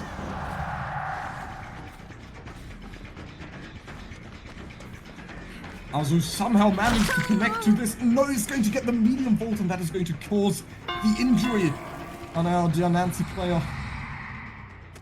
But he's still struggling to build up the pressure here in this trial, as we still only got one generator pop, or not one generator pop, but one stage acquired. One pain res is already out of the game also, so there will not be another, or a fourth pop of that. You see, Babati, that is now the third hit that has been acquired by our killer player on this exact tile. If my memory does not deceive me, I hope I can count 3. Should still be within my field of expertise. As we'll be healed in the meantime, we've got a very slow game by our survivors. Still, they really need to get this rune out of the trial if they wish to continue this defensive playstyle. So well-timed vault by Baby Meg manages to get out of the trial. Would have almost been the forfeit, and the second down also on temp. On this very tile, we hear Azu running around in the middle. We see Drew headbutting our poor Bubba 2, but thankfully brought the 5th perk enduring that we just can't see, so even Drew's mighty headbutt with his iron implants in his forehead is not going to be enough to stun Bubba T. As though the reset will also be interrupted. Is it going to be a tag on Arzu? Is it going to be the down onto Temp? Is it going to be the tag onto Arzu as Baby Meg? I'll keep calling him Temp, obviously. Difficult to avoid with the name on the bottom left side. It will be Drew once again in chase. Has the pillar that Bubba T will be able to body block thanks to the purple windstorm. And the hit will be acquired. We see a lot of pressure on this generator on main building. We must have already had 3 separate generators make it past the 80% mark at least. Another 0 ping moment here by Drew. Or as Jochard would call it, small ping. Just that ruin so unbelievably decisive in this trial so far. As I said, we must have already had 3 generators make it past the 80% mark. But our survivors are just not able to get them finished. That is going to be the next down, or the second down of the trial, and should be another pain res, which is exactly what Bubba T is trying to accomplish here. Managed to get the pain res here. Could be the second stage here exactly, and a pop to follow right after, which is not yet going to be usable as the as rune is still up. So as long as the generator is regressing, you will not be able to apply the Pop Goes the Weasel. And they keep trying to run main building here, even though all of these walls have already been broken. But the survivors are trying their hardest to keep up the chase here. Baron Sealand escaping, running toward Book. Here's Arzu. Managed to somehow get the fast foot out of this building, despite Bubba T already being very close in position to the Anuk, to the body block. Will we finally see some make your choice value, or is it just going to be intimidation tactic? Just like the AC-130 by the US Navy, or not Navy, US Army. That's the opposite of the Navy, that's in the air. Dear Mathis. For the Bloons Tower defense players, you know exactly what I'm talking about. Spectre. Yes! No, that is a kilometer and a half. Absolute destruction. The hit through the pallet was so powerful, it one-shot Michaela right on the spot. Obviously, make your choice in the background, still active, as you see the timer run out at the bottom. The third pain res comes through, but I wish to imagine that the pallet, or that Baron Sealand caught a splinter on the drop, and that just caused the double down, or the double injury, or the down in one shot. The first generator finally pops. They managed to get the generator popped through the ruin and pain resonance. Still, as long as they do not cleanse this ruin, there's not going to be any Pop Goes the Weasel, and there's going to be tremendous slowdown. And I believe they must know where this totem's located, as we've got it in the outhouse, or the, what comp players also like to call the worst version of Shack, but you can imagine the word they use for it. Let me just say it creates an alliteration with the word shack. It's well that they still haven't tried to go for the ruin here, as they usually should have that available. Or they just really don't want to risk the fourth perk that they shouldn't be aware of, or that they still don't have any knowledge about. It's the killer NAOS, yeah, of course. That's obviously the first association you would make with those hits. But trust me, even if I play killer on my own servers, sometimes those hits just happen. I know it looks stupid, I know it looks wrong, but it does happen. And that's the beauty of Dead by Daylight. The sheer contingency keeps the game so strong, so alive, for everybody to enjoy. Both now trying to locate the next chase. Both of these teams are playing, or both of these sides are playing extremely defensively. Hello, Michaela, that is not where you're supposed to run. Get down on the ground. No running in the hole. Your punishment will be immediate. And just.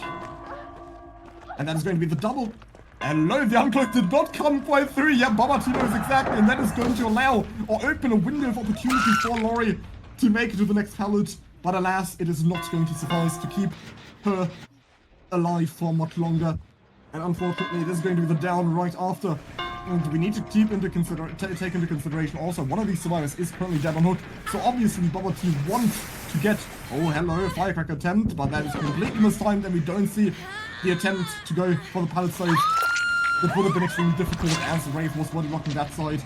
So, with a skilled hand, decent reaction time, and good timing, you would still be able to get pallet saves like that, but it is very difficult to pull off, especially if you don't know how to do it.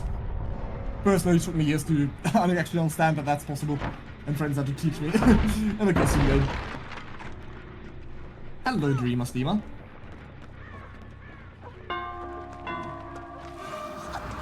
Yeah, as we've got one elimination already out by Bubba T, there shouldn't be much of a struggle left, as we've got one generator, two generators actually, getting very close to completion. Bubba T will be at least capable of intervening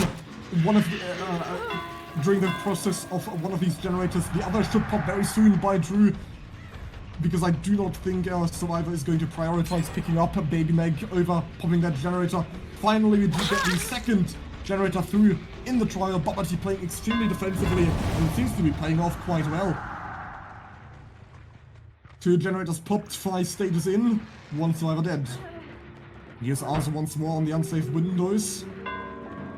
Doesn't have the pallet available any longer, so he will just have to be forced to play these pallets, but there's not going to be another zero ping moment that we've previously spectated when looking at Drew's chases. Azu unfortunately not going to be able to make it to the other side. And Bubba T just proving really how lethal these bubble teas are. It seems like our survivors are starting to choke on the bubbles. That is exactly why McDonald's took them off the menu. It's all your fault, Bubba T. No, obviously not. But it's funny. It will be once again Drew spotted. The windstorm is going to help out tremendously to get these body blocks. That really shows the strength, but it's also going to launch Bubba T off the edge here.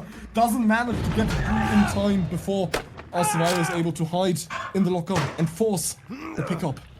No slugging allowed just yet. That's going to be the 6th stage off the trial. Pop goes Losel activated for now also about the 5th time, I believe, because the Michaela was not hooked 3 times, but of course not a single one of these Pop goes the Weasel results will be put to any use, as all of these generators are still under the influence of Ruin. And you can't double regress the generator now, can you?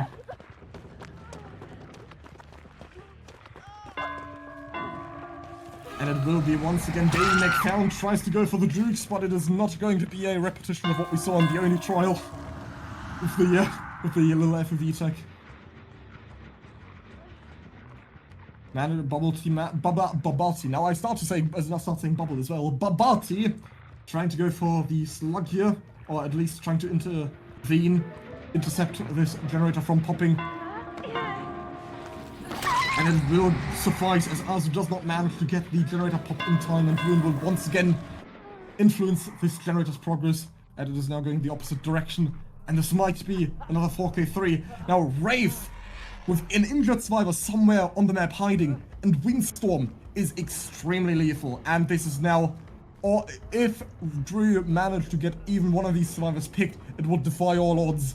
So this is much looking like an incredible 4K on 3 generators remaining. The Windstorm obviously being a very good choice here by our killer. Does not actually manage to find, so Drew does have some options available here. Maybe might even create an upset here. However, the Ruin is still active, and that is now starting to nullify all kinds of progress that our survivors have been able to pull through this trial.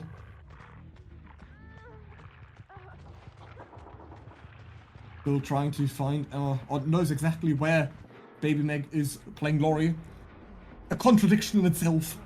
Crouching on the ground. It is all about finding Drew now, or if our survivor manages to get hatched. Needs to be in a really good spot now. It seems like Drew decides to go with the balcony here, trying to get a keen eye on where our killer might approach from. We're scouting down these lines, and we see Baby Meg manages to crawl into main building. It might be a small comeback here. Now Babati will be forced to try to find at least one of them to get back into the position that he once previously was. As we have Arzu slowly perishing on the hook. We hear Drew. The Ace Moon here. Babati going for a standstill mind game. Otstava wants to sign this player for the gentleman in the future. And we see the attempt run in by Arzu. Doesn't have the balanced landing, but manages to somehow get that decisive unhook. But however, Matt does not manage to get it before second stage hits. So our survivor will be dead on hook, and only 4 stages are left to be given. As the now comes through, no more pain rest at least, but that is every single survivor now on death's row. As all it takes is one more down, one more hook for each of them to be eliminated from the trial. And obviously that make your choice isn't going to do much effort now, as all of these survivors are already injured. So besides the nice vocals that we'll hear in the distance with the constant screaming, there's not going to be much effort by make a choice. Might just be another intimidation technique. The body block comes through. Drew will perish right in the dust right in front of main on this window that he once previously managed to evade so many hits on. Just barely. And Alza will be spotted immediately in the open also. And now never mind, but he was not able to see or hear, or neither hear nor hear, neither see nor hear our survivor, despite being right in the open. Could and should potentially just go for the second elimination of the trial, but is trying to play this extremely patiently, hoping to get at least another slug. Because 2 slugs would already render the victory for our killer. As I said, with the purple windstorm, it is basically impossible to hide from a Wraith once you're injured. Hello. The moment the camera swapped there, I thought it was Nancy dropping off gallows, but instead it was just the camera swap.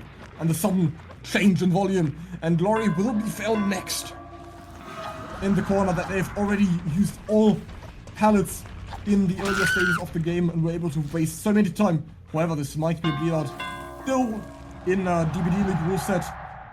If the survivor bleeds out, that will still award the full amount of points to the killer. So bleed outs absolutely do not matter. It is still just going to count as a kill, as you would get it from a Mori or Devour Hope if that ever happened. Haven't seen that one yet in DBDLeague. Or or just basically on the hook. We see a very cocky attempt by Arzu, very similar actually to what they attempted to do in the Oni game, where they still went for the last generator. However, the Wraith is obviously actually will pick last second to go for the sacrifice. Trying to waste some more time. Could have easily just let that survivor bleed out and then just stand on top of Hatch. But now that might just open a window of opportunity for our dear Arzu to get this exit gate opened.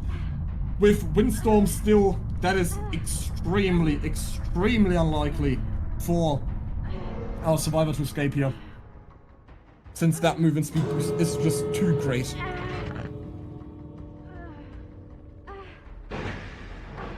Oh yeah, right, I completely forgot to talk about the add-on here that our killer used also, the Blind Warrior, which is going to apply Hemorrhage and Mangled for every surprise attack, or basically any hit that the Wraith gets because the window is so large after uncloaking.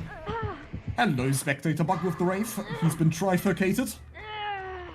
If anyone knows that word, you're a legend. Love me some kill count videos. That is going to finalize the trial. It is going to be the 4K on a large amount of generators remaining. So this is going to be a really, really tough win kill for our killer in the upcoming trial here. As we see the last sacrifice come through, Bobberty with a close to perfect game. Interesting to see that add-on, because usually Wraiths would just opt to bring Sloppy Butcher. Obviously now with that being nerfed, where the effect is no longer permanent, you might sometimes have enough time for to wait out the Hemorrhage or the Mangled. Hemorrhage obviously not as impactful as Mangled. Be slowed down on the heal. Pulling out the dictionary, yeah, exactly. Yeah, a really great result. So, as we are now in the intermission between two games, if you've got any messages or any questions you would like to ask in the chat, feel free to ask away. I'm staying with you. Trying my best to entertain. But as I take a sip of water. That was good. Yeah, Blind Warrior, I don't think I've ever actually seen that one before. Usually you would always see Shadow Dance or a Windstorm even. That is also one of the less popular picks. Shadow Dance and Swift Hunt are usually the most popular add-ons where you uncloak quicker. And also the Pallet Break, making your ability oh so much stronger. And with the uncloak, it's not just uncloak speed itself, it's also obviously that the faster you uncloak, the less distance you lose. Or the less distance the survivor can gain to you. So obviously there's your swing, or what's called or what Dan from Eternal coined Flick Phillip, where if you uncloak and you immediately lunge, it still connects. Usually you need both or two, one purple and one green Swift Hunt for that to work. But sometimes, or oftentimes, it still works with just the purple, because that 12% just makes a huge difference.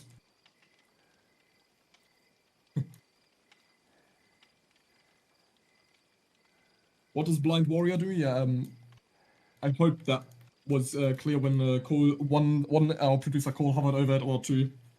I explained it, but if you want to, I can explain soon again. What are your thoughts on the current Adobe mess? What? Did the stock market crash or something? I actually don't know about that. Adobe. Hey, look that up. Official website, yeah, awesome. Why everybody's leaving Adobe for Affinity right now? 3 days ago. Use Adobe over subscription fees. Well, no idea. That's your answer. Sloppy for 70 seconds, exactly. Just sloppy, the exact same effects. 5 perks, technically, yeah. So instead of bringing Sloppy Butcher, you just bring that. But still, if you bring that, you will sacrifice your Swift Hunt and Shadow Dance or Windstorm.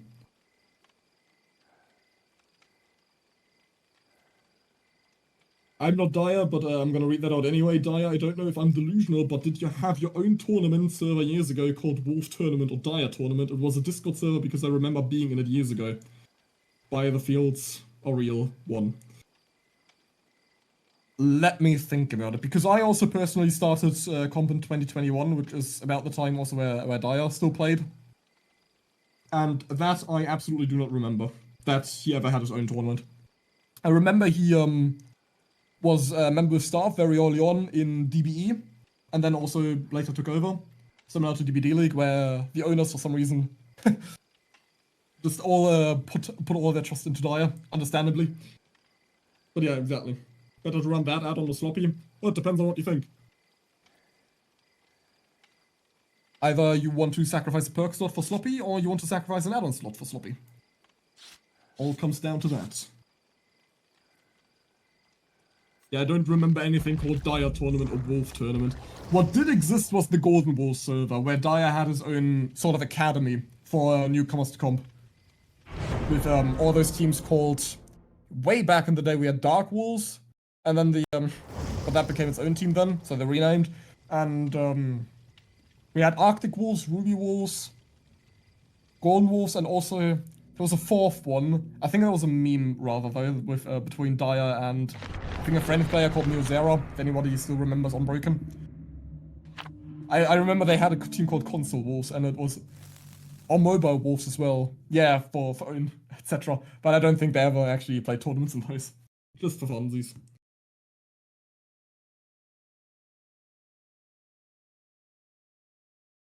Dire got the professor energy. Can't even escape in a DVD. Well, you know, fun fact, I'm actually, I am actually working to become a professor. So, that's my career of choice, if I manage to pull it off. In history, if you're interested. And die as a teacher. So, well, similar, but with similar jobs with different age groups. So, it works. It works out. But we have now successfully loaded into trial number 2 of set number 3 of Wraith on Dead Dog Saloon. And unlike the previous trial, a Hex Totem will be found extremely early. Arzu on the Wraith against our survivor squad of Timeless has very high expectations, very large boots to fill here, as the win con was so high. We already seen a nice body block here. Unfortunately, not going to suffice, as Arzu predicts that the bolt is actually going to come through. Checks the lock off a head-on, and the other one as well. Head-on save would be wild. That's also something I've never seen in, well, like in this manner I haven't seen before. We have actually seen a head-on save mid-carry.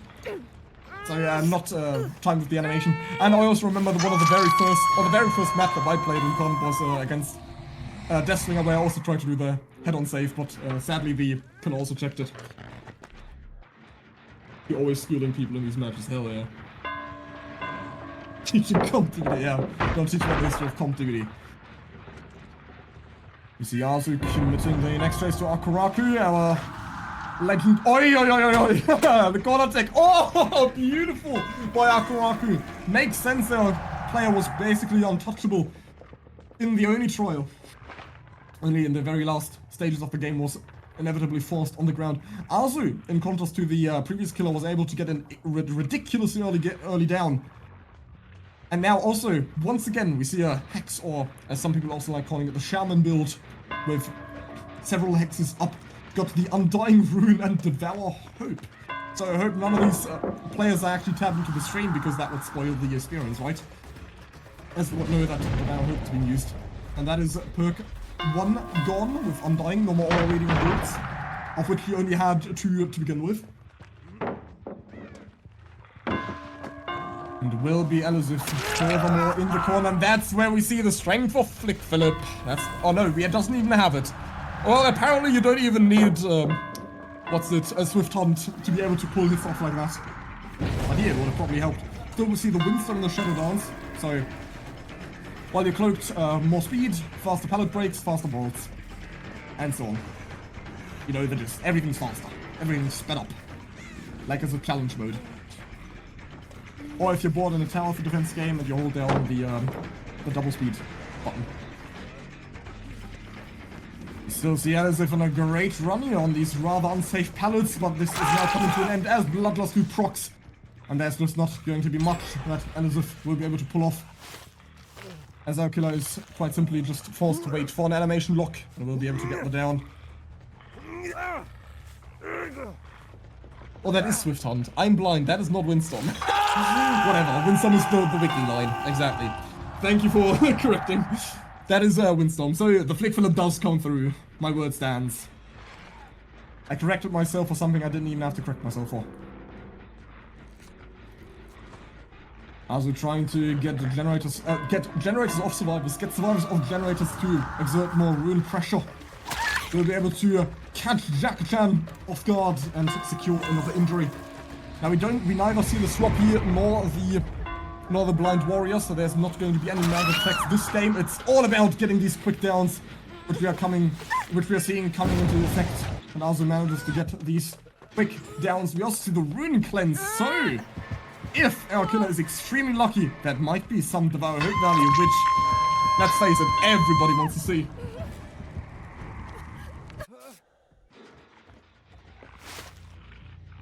It's all about when they are going, all about the Unhook on Jacko Clan. Are we going to see our survivors exposed? This would now be the perfect opportunity. Go for the Unhook. Oh, the stun comes through, and the stun on the cloaked Wraith is so much longer. But this might just fake out Arzo actually messing up in chase here. And instead just waiting. Yeah, we see the distance is being held. The Devour is still active for some reason. They're still not close enough. Huge, it's actually really impressive. Or a lot of people overestimate the range that Devour Hope actually has. So all Arzo really needs to do is just wait. But it doesn't really need to, you still want to be in a position where you don't have to actively wait, because then it would obviously be quite suspicious. And Survivor is really going for that last second unhook. Did they sniff out the Devour Hope here? It does not seem like it, and the 3 stacks are available, meaning everybody on our Survivor team is now exposed. Hello, clubs! That might just be the quick down that we were all waiting for. Hello, that's 2 survivors there, but Feng Min is already injured. Decides to go for the injured Feng. Obviously, this survivor is dead on hook, yes. However, that is going to now reveal the Devour Hope to the remaining of the team. So we see an immediate failed skill check out of sheer terror. And we already heard the fire crackling in Club's headset here. Fire. A survivor does bite the dust, which is exactly what our killer needs. And hopefully checks back on his totem. However, as we already see, all our survivors have very well adapted to the environment, and we see tons of brown recolors of the default skins. We see that on Adam, we see on Ace, and this might just be no small ping comes through once again. It's not going to suffice, and they might just cleanse that Devour Hope before the hit even comes through. A very tricky pre-drop here. Only does not have the unsafe paladin, tries to go for the body block, but it is not going to suffice. We are not going to see any value come in from that Devour Hope. Extremely unfortunate for our killer player, because this is what could have completely turned the game around, because it does still need quite a high amount of generators remaining as all survivors perish for the win condition.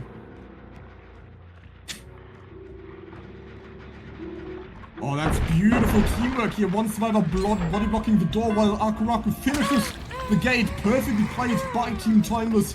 Does not allow the Wraith to intercept here. And once again, we see the use of the table in the middle to diminish the amount of stagger you get from falling down or dropping off the first floor or second floor if you're American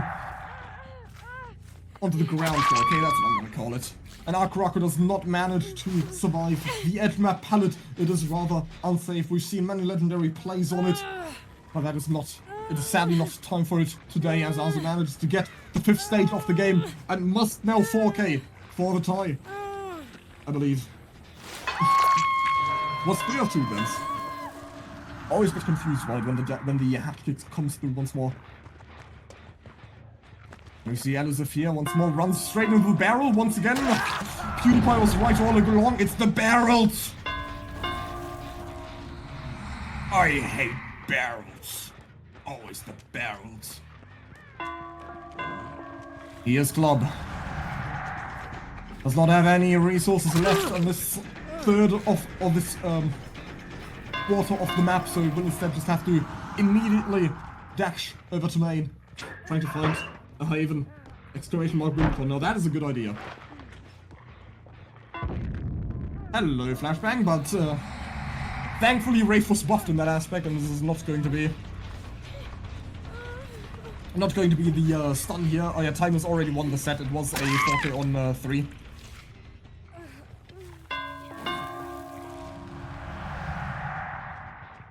So yeah, the win has already come through. Now it already depends on how much, or with how much dignity Timeless wants to leave this set here, as there's 2 generators remaining, everybody injured. Not the barrel rigged, yeah, you know.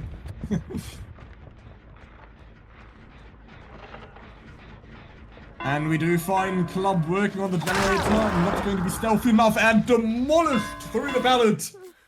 Hello! It's another down through that pallet as well. Oh, it's too funny.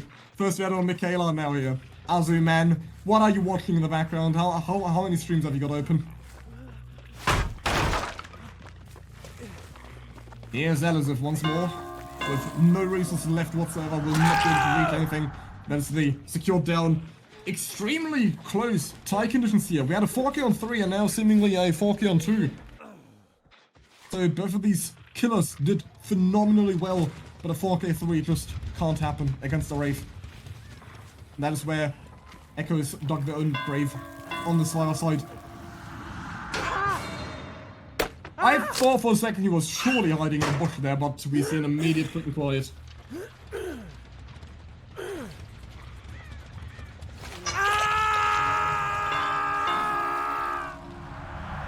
Is there a tiebreaker? Well, this is different with Scrim Nights. We are going to see all 5 sets played out, no matter who, no matter if anybody wins prematurely. So you're going to see all 5 sets. Akuraku once more, the last man standing on a Survivor roster. First it was in the Oni roster, now here once more. The Oni was a tie, exactly. With a 4K on both sides at the exact same amount of gens.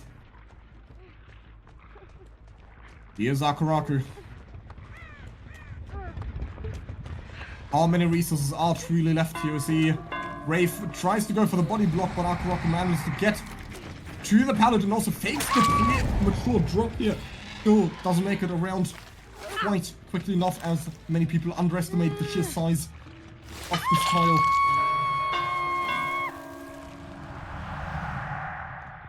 Now it's all down to Azu. Azu once more trying to find the sniff out the survivors. That's what one of my teammates loves saying whenever trying to find a survivor, searching for a survivor in the corner. It's always sniffing. Reminds me of a Pokemon move. The ghost types have been detected. Now you may attack them with normal and fighting type moves. I think it's called Sniff, right? Someone may correct me on that. And as Elizabeth once again goes down in the corner, also that is now still only 4 stages left to give, so some of these are slowly our survivors are biting the dust. There is now 2 survivors left. Akuraku and Club, it's all down to them. Will they be able to pop another gen? It is extremely unlikely with a Wraith and, well, I was about to say 2 injured survivors, but now reduced to 1 as they decide to heal.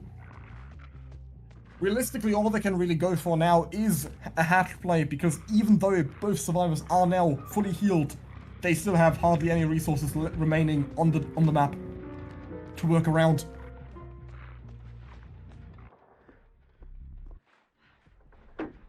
Got 1 survivor over at shack and another main building. Azu trying to sniff our survivors out.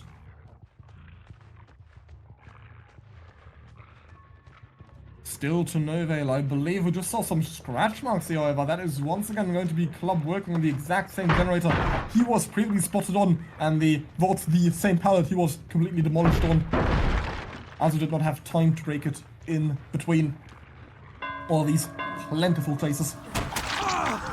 Oh, the hit does come through. I was expecting Azu to play a bit safer there and just immediately head through the just broken door. But no, managed to get the hit. Hello, Club. Would you like to know about the new Dyson vacuum cleaner? Why are you vaulting right into me?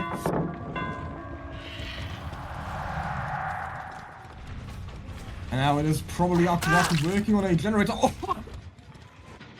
Good morning! Now, people were complaining about this killer potentially being an AOS, but no, apparently this is an EU killer, so scary hit though. And Team Timeless last hope will be spotted. It is once again going to be Akuraku.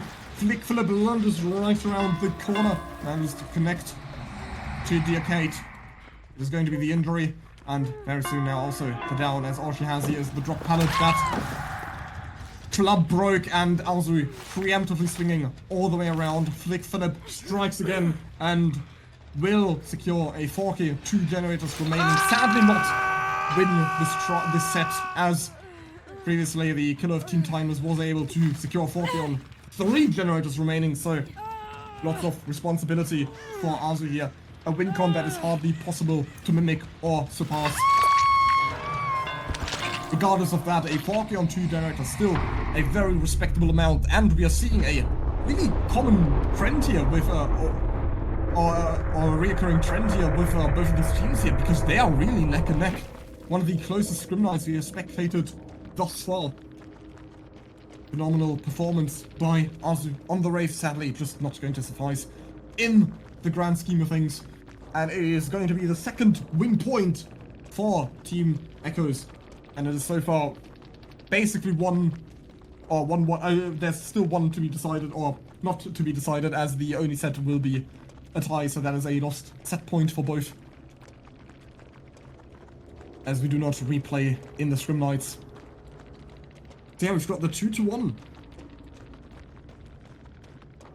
Are there any questions that anybody has got left to ask? What's the scene looking like in OCE? Thinking of finally putting my 2K hours to use. Oh well, that's actually you're asking the right guy actually for that, because I might be from Central Europe, but funny enough, I actually did play for about half a year in OCE. Little known fact. That was I have awoken. No, that was good morning, Dyer. That was set number 3. But yeah, coming back to the OCE question. So the scene actually does exist. It is very small, however. It used to be quite big, with a lot of promising teams, with also one team that's basically, or in OC there was basically the equivalent to Team Eternal also, that basically won every tournament, because they had players, or still OC players that gained experience in America, so they had a much better understanding of the game, since the American and European scenes are obviously the furthest developed, and OCE is very small. But it does exist, and they do stream, so also believe it's every weekend even. But I don't think you can expect much of a prize pool there, as it is extremely small, and mostly volunteer-based also. At least another hours of matches? Yeah, absolutely, probably more. That's why you said at least. At least another hour of matches, yeah. Four more trials. 10 minutes, 12 minutes average, I believe. A little bit of downtime for the beloved ad breaks, so everyone can rage about us on Twitter. Draws require a replay. No, we're not replaying in the Scrim Night.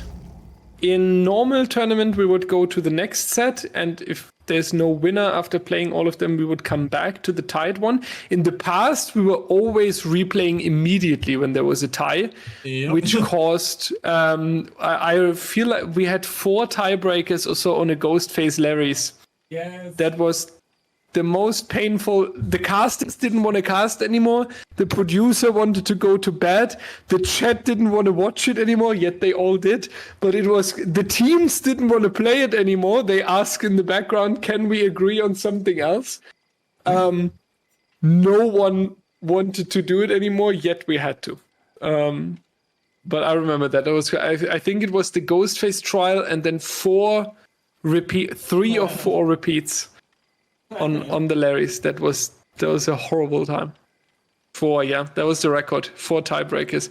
And then we decided for season 9, we were looking into where can we improve. Bleed out rule, harsher penalty on lobby setup time, so the teams are faster and the viewers don't have to wait so long. And then we said, let's try to not replay too often, because we were having the ghost phase again. On the Larrys, the rule committee said, Larry's ghost phase it is. And we said, okay, reasonable. But then we have to change the tiebreaker rule. Then we cannot immediately replay it. It doesn't work. The longest trial I ever experienced actually was not in DBDL. It was in DBE, I at least ever experienced. It was 50 minutes. It was twins, right? 50 minutes. It was twins on ARP. I was casting with Q. And after 25 minutes, Q and me said, very honest on stream, Q, I don't know what to say anymore, because we are casting hit, running away, reset. Hit, running away, reset. Hit, running. And I said, Q, I don't have anything to say anymore. My entire vocabulary is empty. Do you have anything? He said no. And then we were 10 minutes on total silence on stream. It was 50 minutes. It was so painful. That's crazy. I love comp, but at some point, it's too much. I can understand. I don't even have an exact memory of a game that took forever to cast. Because I've had quite I've never had these bad twins experiences. It's always been quite time.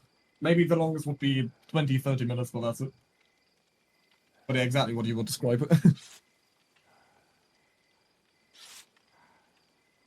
Yeah, we're getting ready. Demo is up, if I remember correctly. Yes. Also on the on ARP actually. We have changed it for Season 9. Usually it was always played on Cold Tower. For Season 9 he was put on ARP. That's the only killer that is not played on the perfect map. When you are going in our Discord server, you will find for every killer the central balance. This is the balance where the rule committee says, if you want to learn comp, if you want to practice with your team, if you want the most fair, balanced game, then play central balance. And the seasonal balance is where we can choose an alternative, especially for Halloween. We are often doing it. It's more of a fun tournament towards Halloween. There we are picking some unusual map. Last year we had the Huntress on Larry's with the forced one hit. That was interesting. But for Season 9, we want the core balance, the golden standard. But for Demogorgon, is the only killer where they said for Season 9, we're playing ARP instead of Cold Tower. No, Why? you're saying the Huntress thing is funny now, but I have to play against that in pubs now because of the DBD League thing. Because we made Really? Because Yes. people got inspired to be... Yes. Oh. Okay. Until when are you going to do the Scrim Nights? Until your partner, or is it some kind of... Nah.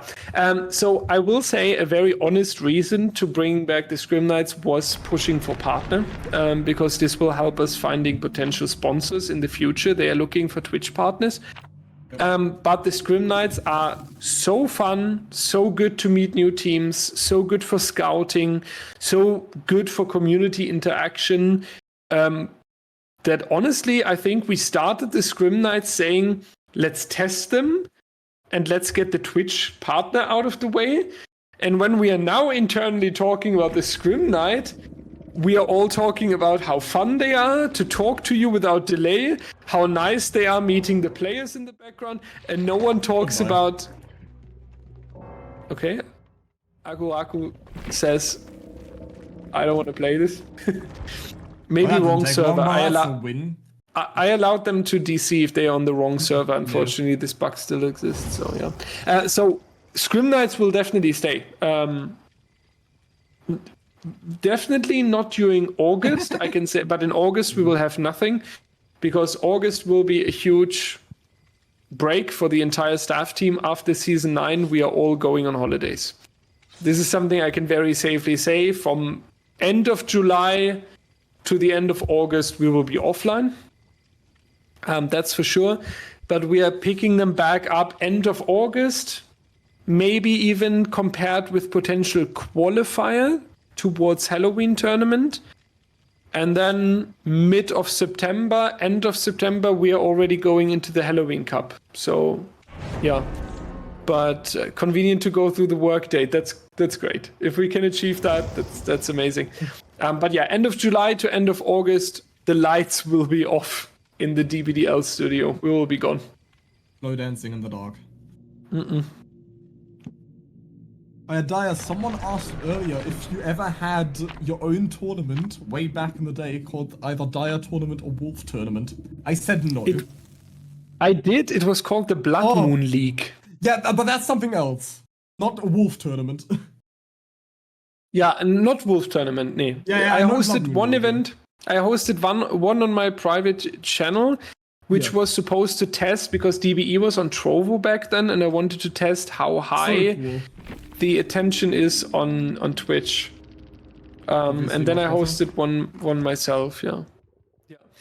It was a very weird experiment because I knew the outcome already, but I still decided to go for it. From the past 2 day games, now it's your turn.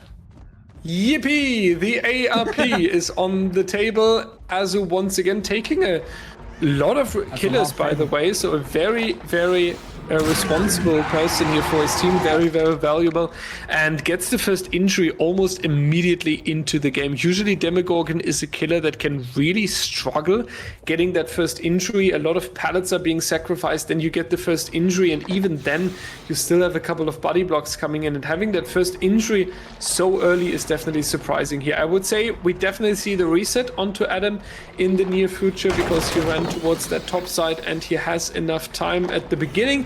Therefore, we will find out if Ace can go for a longer run. Here's the answer as well. Very quick injury. Azu doing a really, really good job here early on, trying to put up the pressure, trying to force the survivors into some time loss. We are going all the way towards the top side, which is a good decision.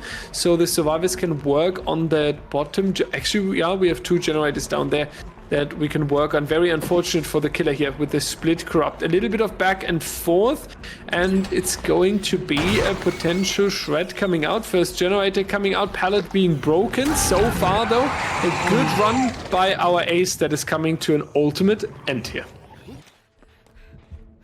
Demogorgon's playstyle has also completely shifted ever since the ladder was introduced as something based on a psychological factor, namely relevance, because now that more people are so interested, or that there's an actual incentive to 1v1ing consistently against random players that they find on the ladder, there's now a reason to trying to optimize faces against specific killers, and Demogorgon being one of the most popular ladder killers. There are so many things now with this killer that are taken into consideration by the top players that I would have never thought of. I always thought that Doctor would be the most technical case killer, or what the Russians would call also playing chess basically against that killer based on the timings. But now people are actually trying to find or take notes of the exact pixels and spots on tiles, at what points they should move where, and at what point it's the best to shred, and where you can hug walls the best. So with Demogorgon now undergoing such change, such technical change, it's also more interesting to watch him, as I always considered him this sort of brute force killer that sort of just runs after the survivor and shreds whenever the time is right. But there's so much technique now to this killer that is much more interesting for me to also watch him. As we also see the courses being rarely used, but we at least see Azu taking advantage of them. And the long ass shred, the super long shreds, and Elisif could. That's also something that's with the crouch tech. That's probably something that could have been used just now to avoid that hit, but it was extremely difficult, as also Elisif was on that slight bit of elevation on the boss, so maybe even a crouch would not have been able to put, or would not have been enough to put our survivor below the hands of the Demogorgon, which is why the crouch tech is so is possible in the first place, because the hitbox is slightly in the air with the arms spreading. So if you crouch, you go right underneath the arms, and that is what usually helps quite tremendously against Demogorgon, unlike with Hillbilly, where your body isn't over and the crowd can become smaller, so it is more likely that the Hillbilly slides right past you as you crouch, and Elisif is not having the greatest game right now. Absolutely not. This is a very straightforward and very efficient for the people playing in the background, but here also a very, very quick elimination. 3 generators still standing, and this was, I believe, sums up this Scrim Night so far. This is a little bit of a problem for both of the survivors teams, getting the generators done and taking the outs here. And once again, we are having an elimination early on, considering we have a very weak killer here with the Demogorgon on a big map, and that was unfortunately a little bit too greedy there on the outside pallet. It is the explanation also why we are seeing so many 4Ks today and why we are seeing so little stages out of the door. We are losing one team member way too early. We are greeding too much on these pallets. That's the second survivor now that is taking an injury, trying to force the stun there that would not be necessary here as well. Kate is coming in with the celebration, but it's not going to help. Therefore a down as well. And now we have an elimination and a double slug on 2 generators. So if there's anything for me to recommend, then you really, really need to make sure that your early game is getting a little bit quicker here. Your early game needs more generator pressure as a punishment for the killer. And it's okay to sacrifice these resources. It's okay in competitive DBD to throw the pallets because you know that 3 of your team members are grinding the gens at the same time.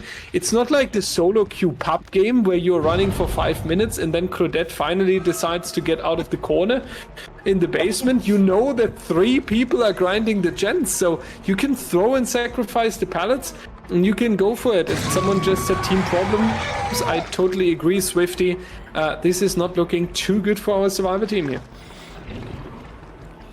There we finally see a fantastic use of the crouch tech, but there's so much pressure now. That really comes to show why tunneling and camping is always so efficient. Because if you get one survivor out, if you enforce the 3v1 scenario, it becomes a completely different game. And that is exactly proven by our killer here, Azu. Once again, extremely consistent performances. I heard the flashbang drop, did you? Azu apparently didn't, and face looks straight at it, despite the fact that Demogorgon doesn't even have any eyes. And operates, or law-wise, or canonically strictly, operates on smell and sound. It doesn't even have any nose, or is. Well, that goes too far into Stranger Things now. Anyway, we're back in DBD. All 3 survivors are, however, back to standing up now, but with one survivor being in place, there is constant pressure on our survivor side, as Jackie Chan doesn't have much to play around here. Azu will not, or will be able to get the down before Jackie Chan reaches the following pallet, thanks to the add-ons that are basically always brought on Demogorgon. If you don't know by now, then go read it yourself. Oh, pallet break and recovery. But yeah, Azu with 5 stages into the trial now, still only has the 2 stages on Akuraku and Jackie-chan, but we've seen how powerful the slugging also becomes when there's only 3 survivors left in the trial. And is back to club now in the corner. The target is not going to suffice this time as Azu just directly goes for a very eager shred past the entire tile. Past the low side. I also Dyer with the firecracker being dropped. Happy birthday to you. Thank you. A little bit late, but thank you. I appreciate that. But happy birthday and celebration is a good topic right now. On Sunday, starting 30 minutes earlier than usual at 5:30 CET. On Sunday, we are celebrating the 6th anniversary of DBDLeague. It's the first time that we are actually live while we're having anniversary. We'll celebrate. We have a special video with the, we have all the community wishes. We have the founder of DBDL, really awesome, on the desk. We are sharing some memories. We are going into some amazing moments. We are obviously watching Season 9 gameplay as well.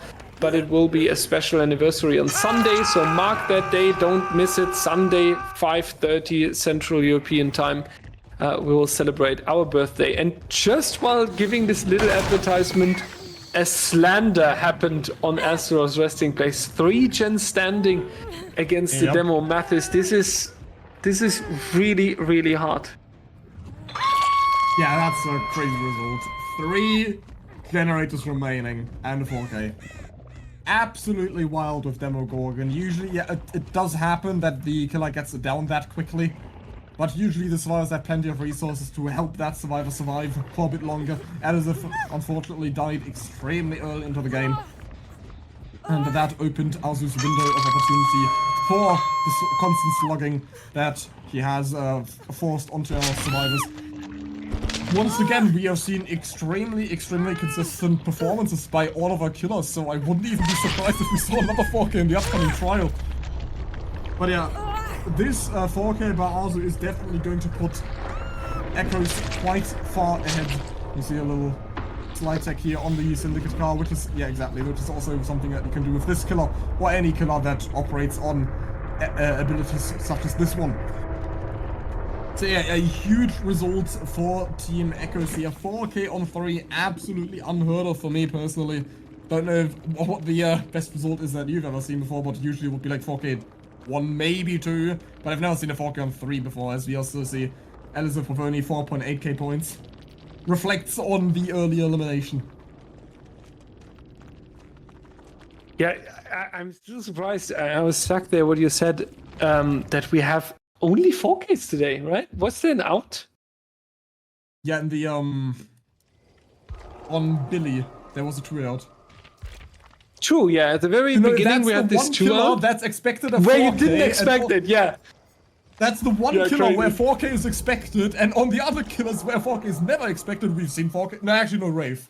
Wraith is 4K expected too in DBDLeague. Yeah, that's true. On Dead Dog Saloon, Wraith 4K is quite okay. But not with Demo or Oni. Demo definitely not, Oni definitely not, but I mean, our killers are playing well. You can tell that. You can tell that they are practicing, that they are very prepared, and that they know what they are doing. The problem is really what I see. The early game is extremely slow on the survivor side, and then, as we pointed out in the Astros resting place trial, a little bit greedy. And in moments where greed and risk is not really needed yet, I would say. Especially with Demogorgon, it's great that you point that out. And that is also the reason why he's by far one of my, what's it called? My least favorite killers to play against. Because you have to drop pallets so early. If you don't drop it, like, yeah, he can shred, or he can prepare the shred from like 20 meters away, but you just have to drop it. If you don't, then you're just stuck on the loop with him, and he can mostly easily shred you on it, and then you're injured.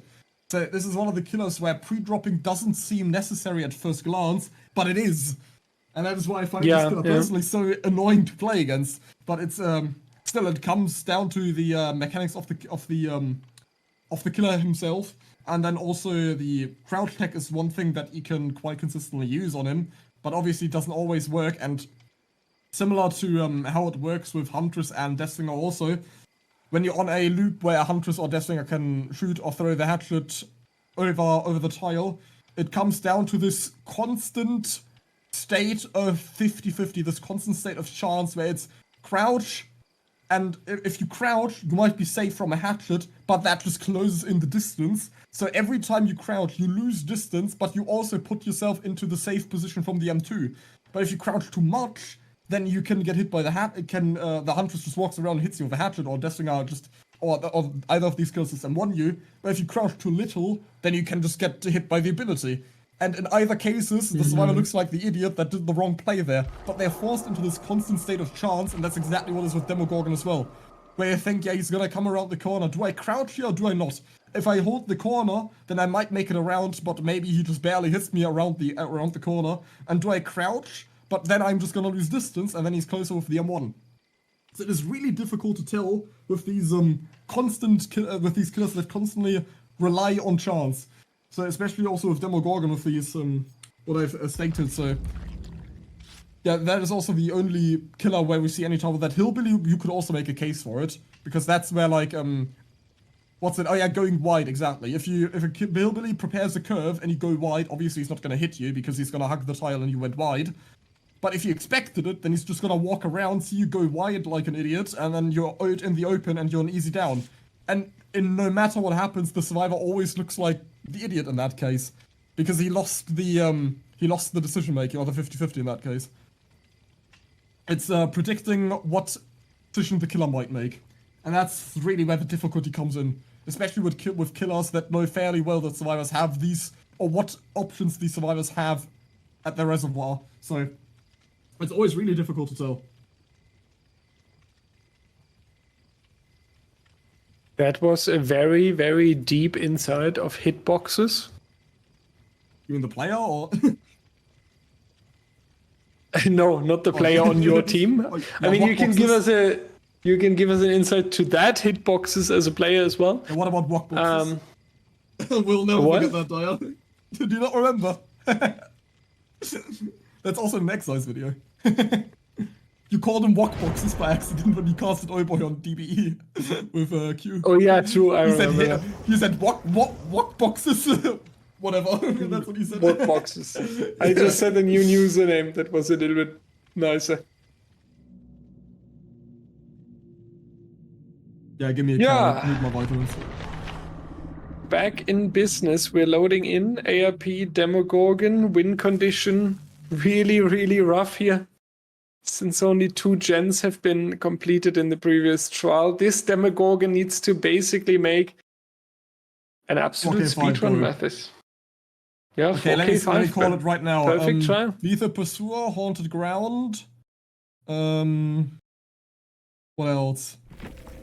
Oh yeah, Infectious Fright. Then maybe. Oh, you disappointed. I'm very disappointed. Yeah, exactly. We do see the perks that are absolutely necessary for this type of win con. This is unlike the season also. The killer doesn't have to, or the respective teams do not have to lock in their builds beforehand. That is only for our seasons and tournaments. Or main tournaments. But yeah, the Devour Hope is really all it relies on. I hope none of these survivors are listening in the background. 2-hour casting. But yeah, now we see Devil's Light.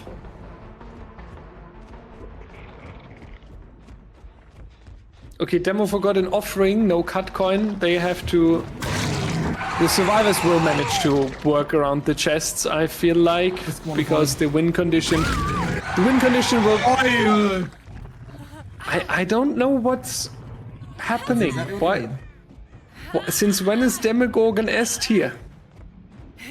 Well, the map is amazing for him because you can easily zone survivors on him. So similar to most wreckers, or not wreckers, yeah, but not most come on, not so much.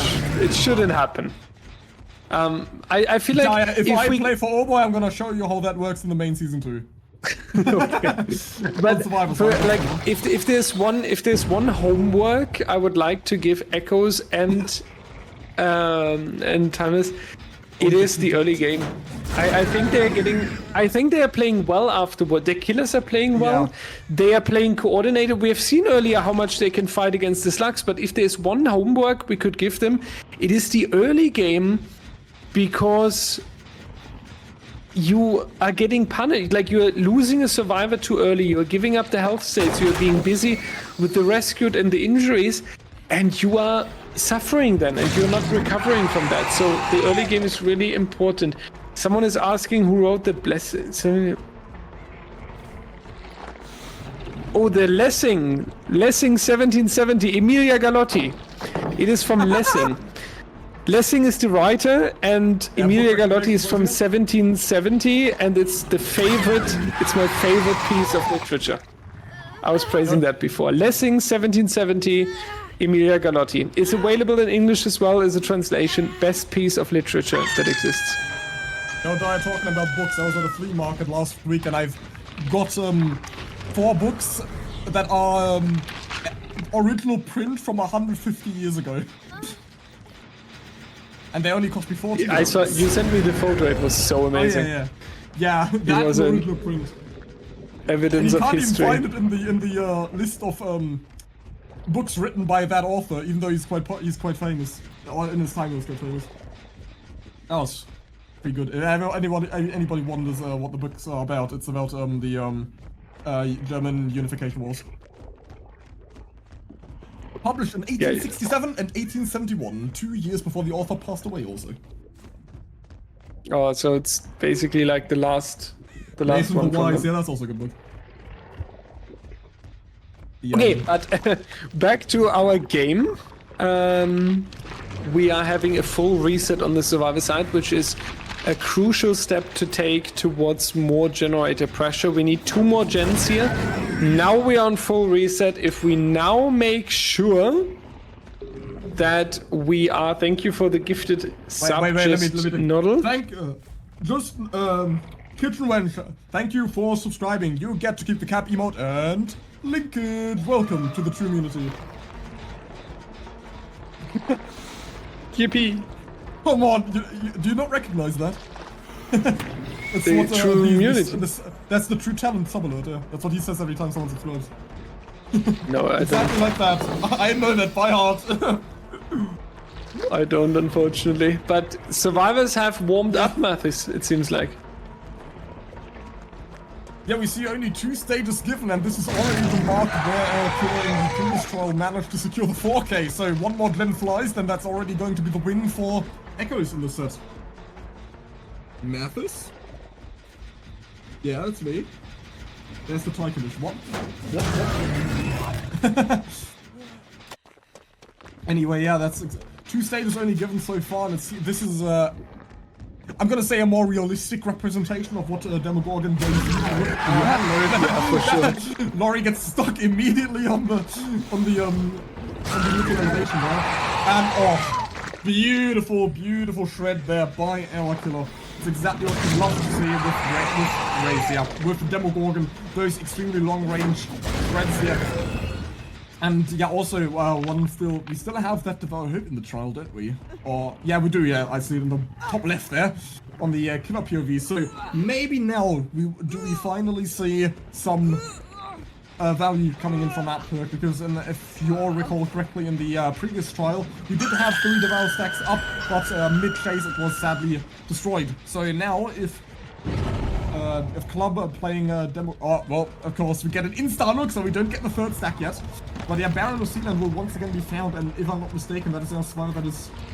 I don't know, no, he's not in the video so far, but again, our killer, or our survivor, perishes once more in almost the exact same spot he did the first time around on track mode, this time with further into track.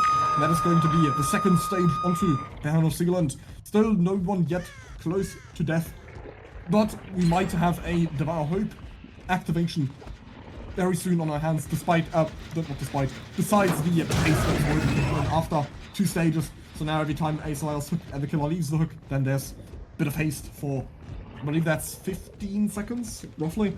Somewhere around that. Close enough. And now it really comes down to being in range for it. And this is also phenomenal. Wait. Now this is a situation half we've got. That is one of the closest regions I've ever seen. Plus Devour Hope up, and the Devour Hope is cross map, where no survivor should ever go looking for it, because that is going to waste so much time. And now Club really needs, all he needs to do now is to get as many healthy downs as possible in this area. His because that 3-gen is something else. If our survivors in the last round managed to pop all 5, then this would be quite the situation to find yourself in. What is this 3-gen? Imagine this is happening in the grand final of season 9 or something. What is happening here? Man, behavior, what are you cooking? This is 3-gen. This 3-gen. What do you think? This is all the generators that need to be repaired in like 7% of the entire map. That is crazy. I have never seen this before. Like, I've seen a lot of 3 and even 4 and even 5 gens on the ARP when it spawns bad. But so... this is crazy. Yeah, how is this allowed? That's also what Club was setting up earlier, is because we had... Pretty sure there were 5 gens on that side, so that would explain why Club never went to the other side of the map. This is just really, I'm completely stunned from this. The father, son, and only 3 gens. Okay! That didn't hit! I see Club getting the M1 here, opening a window of opportunity for Drew to save in the meantime, so... Our killer could have easily just stood near the hook there and secured the kill, but instead greets for the injure on Baron Sealand, because this Michaela is also dead on hook, and that somehow doesn't connect for once. I'm actually interested in how our survivor team is dealing with this very, very nasty 3-gen. I mean, right now they are doing a good job. They are able to drag the killer away from the generator setup, and now honestly they would need to triple and make sure that they are going for it. Unfortunately, we will not see a successful vault in time, so that's just going to be the hook stage number 6 coming out. That will not be a lot of progress onto the generator. We also have the pop goes to Weasel. They go for 50%, so it will be back to a quarter. But now, with only 3 members in the team and the Demogorgon already coming back and injuring Ace as well, it will be rough to deal with that. Yeah, Pop doing a lot of damage here. And even with the mechanic that is slowly kicking in, that you cannot kick the generators too often, this will be one hell of a coordinating task. They need to make sure that they set up a bait that is pulling the demo out of this 3-gen setup. Otherwise, there's no chance. No, I would recommend to you what I'm doing right now is lean back, relax, and enjoy this, because this is going to be a war of attrition.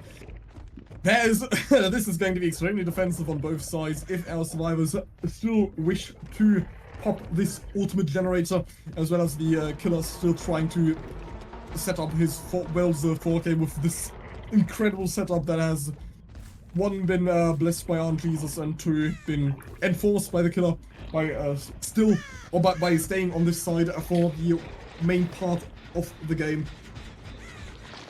We finally do have an injury onto Azu in the corner. It might barely be enough. No, we see the hit tank come in. It's going to force out a very preemptive threat here. But yeah, it all comes to if these downs really don't matter if you get them far away, unless it's the death. So, but what you really still want is to get to secure downs in this regen area to have a survivor hooked in it, because then it's basically unsavable. Or not unsavable, then the gens are undoable and you're forced to save. That order. But yeah, that's exactly what Club wanted here, is to get this second elimination, because now all hope is basically lost. And there's absolutely no way these guys could ever pop a generator now that both have been spotted as well. The only way a generator would possibly fly is if a survivor took place on the opposite side of the map and the killer actually fully committed to it. Meanwhile, another survivor would be working on one of these generators in the 3-gen. Indeed. I would love, though, if they are able to do that. If they are able to smash through this 3-gen, they are proving themselves the greatest coordination, the greatest comeback, the greatest, I don't know, unexpected surprise of all times here, with 2 survivors especially. Or they set up an endgame play. This would be another situation where an endgame play might be a really great strategy. 4K1, and then at least taking the out here.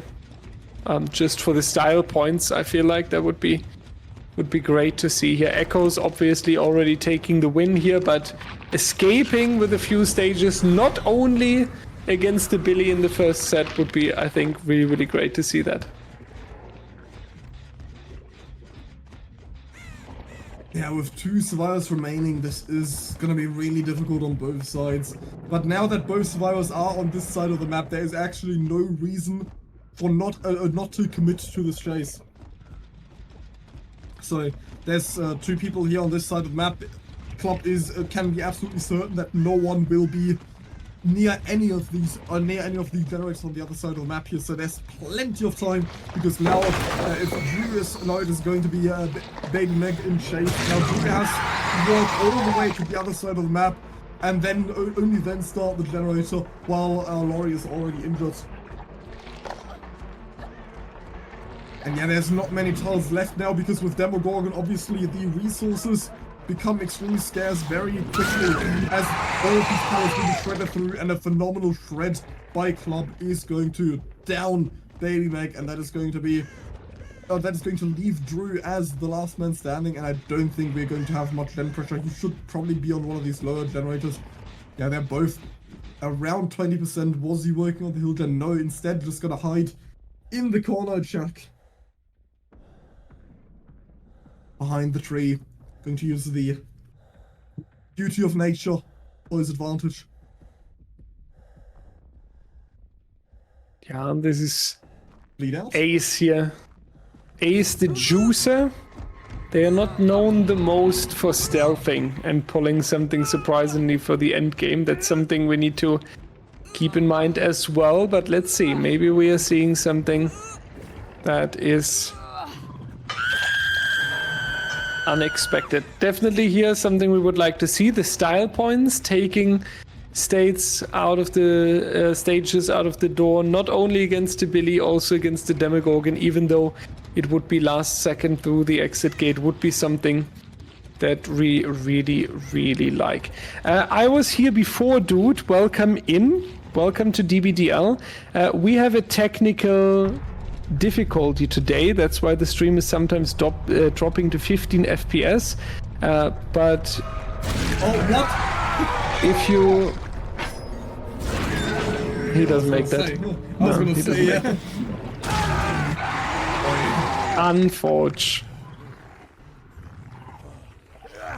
Unfortunate. Yeah, we are going to see another 4K thanks to that ridiculous story gen we saw around. There were 3 generators around the boss with only a hill in between, so despite the fact that we'll still take our killer a bit to pass around the hill, it would still be a very safe space for our survivors, but also no tile nearby. So still, that is 3 generators basically on the same spot and unbreakable for our survivor side. So that is going to be, again, 2 4Ks. Only 2 generators separating both of these teams' results, and it is going to be another win for Team Echoes. Very, very good. And the great thing is now, this is always what we love for the final set in a best of 5, especially the Scrim Night. Now we have a 2-1. So either it's Echoes taking a win, or Echoes and Timeless moving away today with the 2-2 and absolutely equal, which would be a great result as well. We have to go on a short break though, because I would like to refill my glass, take a breath, I need to take my break to cry. I have yes, that as well. 1 minute for 5 minutes. Yeah, so Mathis and me will quickly go on our needed rituals, and we'll see you when we are back with the Spirit. Yes. Goodbye, everyone. Hello, everyone, and welcome back to the Azeroth's resting. No, it is Wrecker's Yard. Don't mind me, it's getting late in Germany. Spirit, a very, very intense final set, that's for sure. Either we are going to see the 2-2, which would be really great to have a tie here.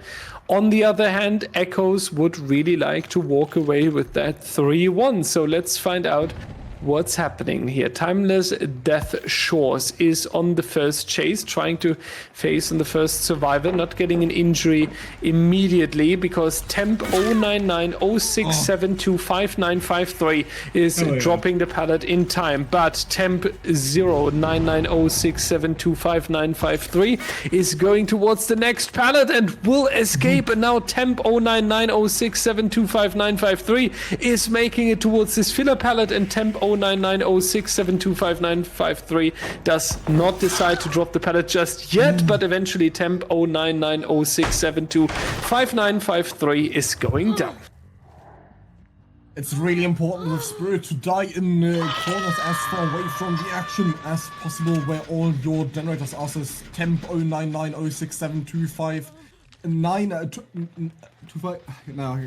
I'm getting caught up in that because our spectator keeps swapping in the moment I'm trying to read that out. Temp 09906725953. There we go. As TTV Death Shores is also this is also their first introduction to DBDLeague, or the first time playing today also for Team Timeless. Woo!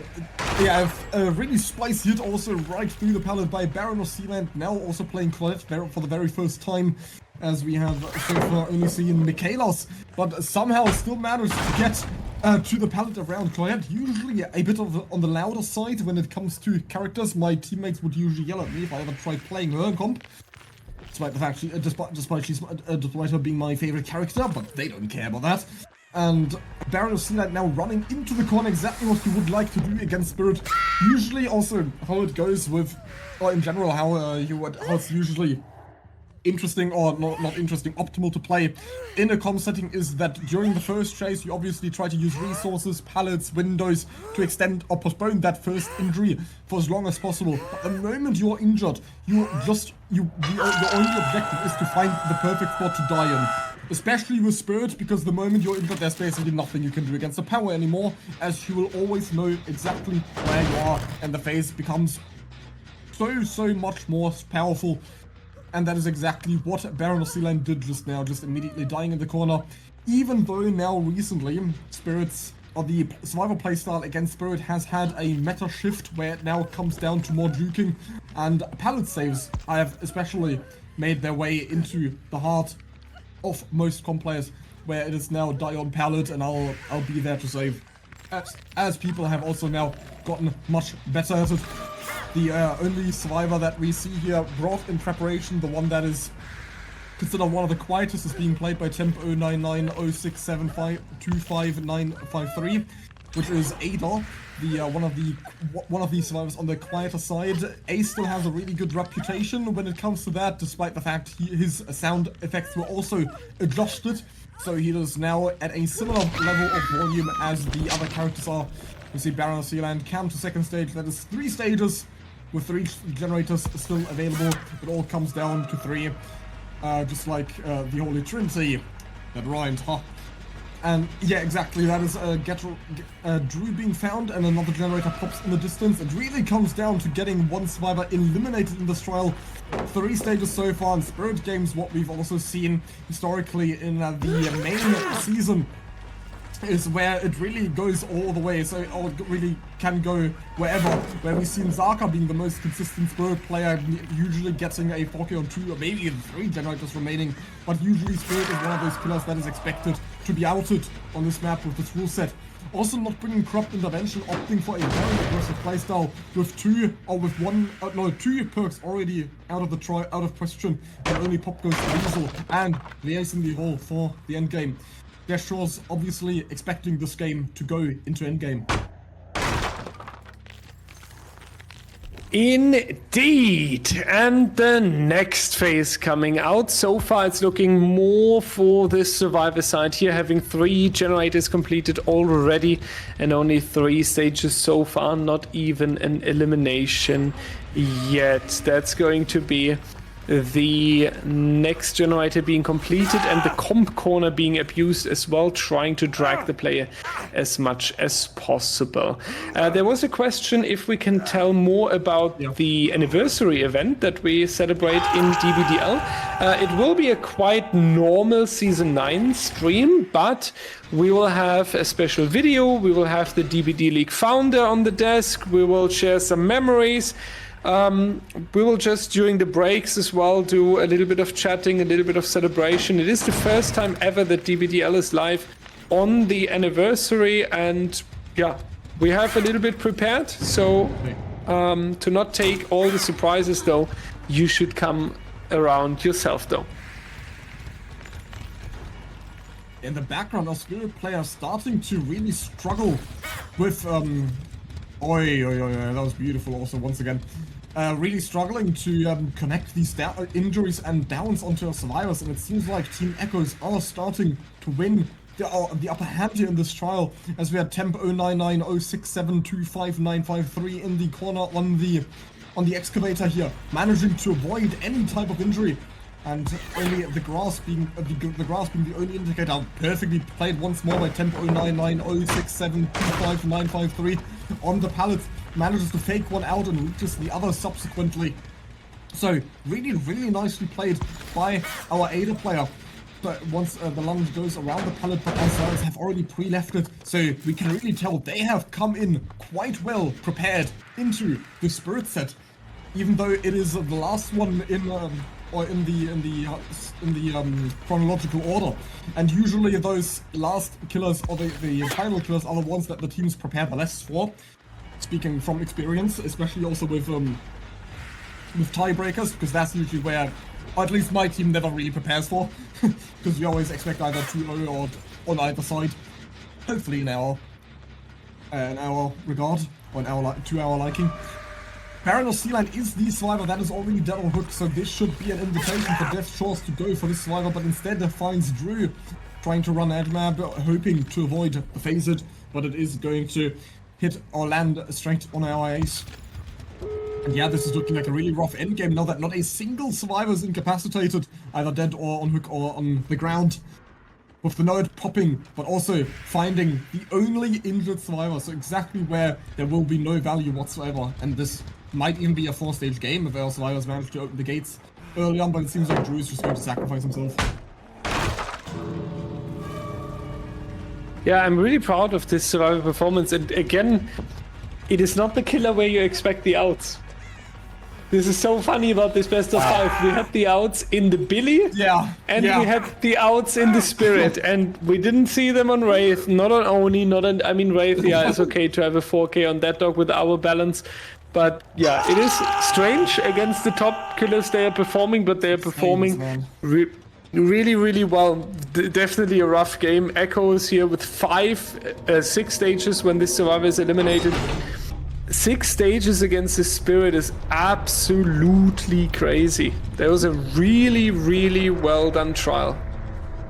About the community night, we have another scrim night tomorrow, that's for sure. 1 hour earlier than today at 6 already. But on weekend, we won't have a community game, unfortunately. Yeah, fun fact about the cast is 1v1. Back then, at the very beginning of DBDL, the campfire chat was not just talking, the campfire chat was actually casters doing a 1v1. Yes. Oh my god. That was how it was originally. And then came Direwolf and said, we are not doing this. No, we should do it for Scrim Nights. Actually, no, that would take way too... No, actually... No, that would take way too long. I would just molded you all the time. I would not have any campfire chat anymore. Yeah, I mean, if you have to play against me, yeah. Because I think I'm the only caster that's an active player, right? I think so, yeah. Yeah, you are.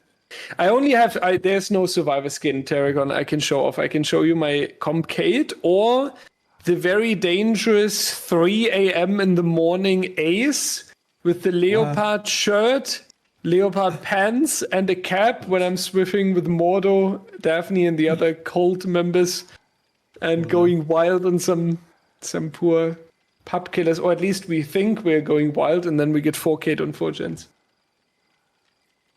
Dire, me, Leatherface, Speed Limiter, you know pallets. Let's see how long you last. 10 seconds.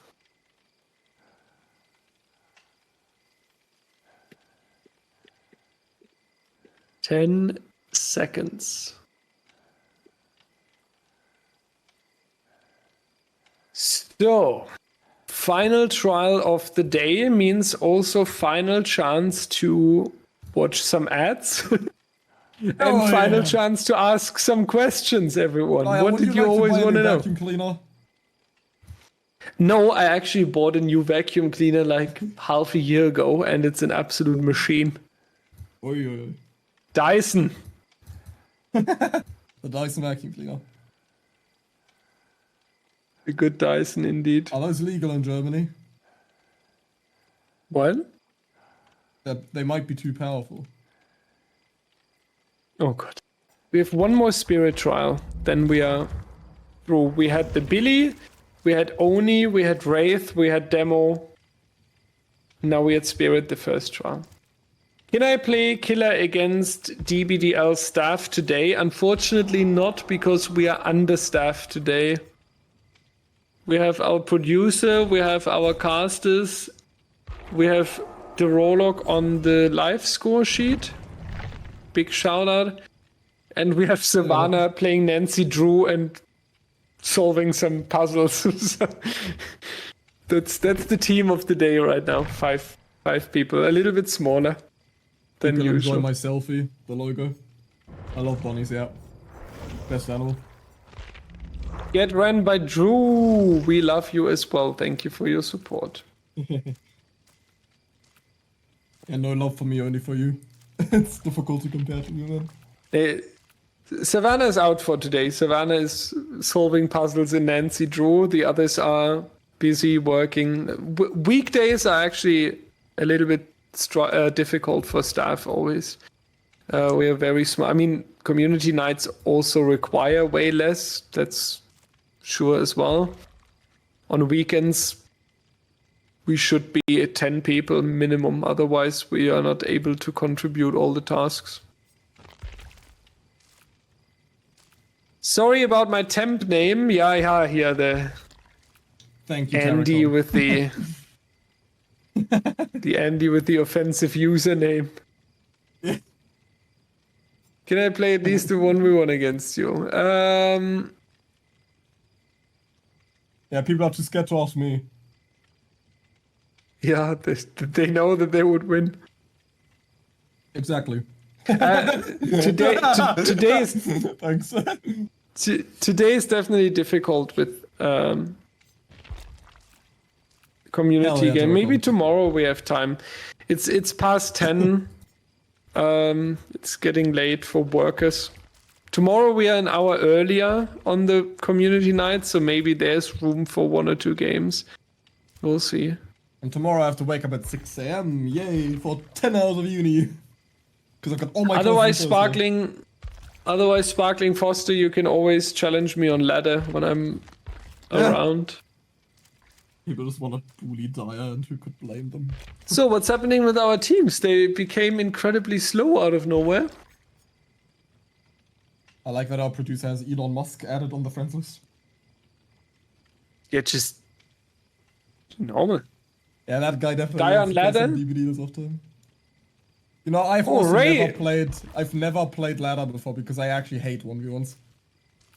Guys, I will tell you a very short and very sad story. So there's this person, Rayoxium, in the community, right? And I always believed that I always believed that we are a good casting duo. I felt like there's an energy together, and people also feedbacked we have a good energy together. So I started to have a dream. I started to have the dream of Ray and me casting the players together. But fact is, But one day, I had a dream. It was the only dream I ever had. I allowed myself to follow visions and like a star on the horizon. But I had to realize that since I added Ray to the group chat, discussing that further, she has never replied to my message. And this has just shown me that in my dream, there is nothing more than gray clouds, thunderstorm, rain, desert cricket noises, and just a lot of rejection,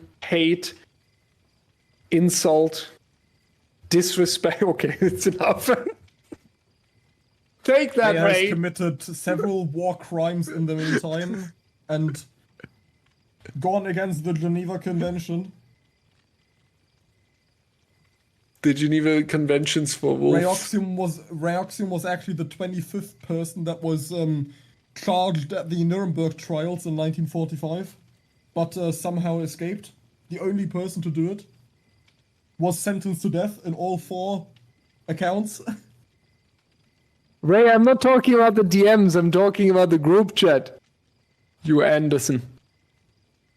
Damn, she was gone for 10 seconds and she missed all of it. Yeah. What's happening in the background? There's something wrong. For some reason they are not... Killer had to restart. Okay. Okay, we have some technical struggle with the final...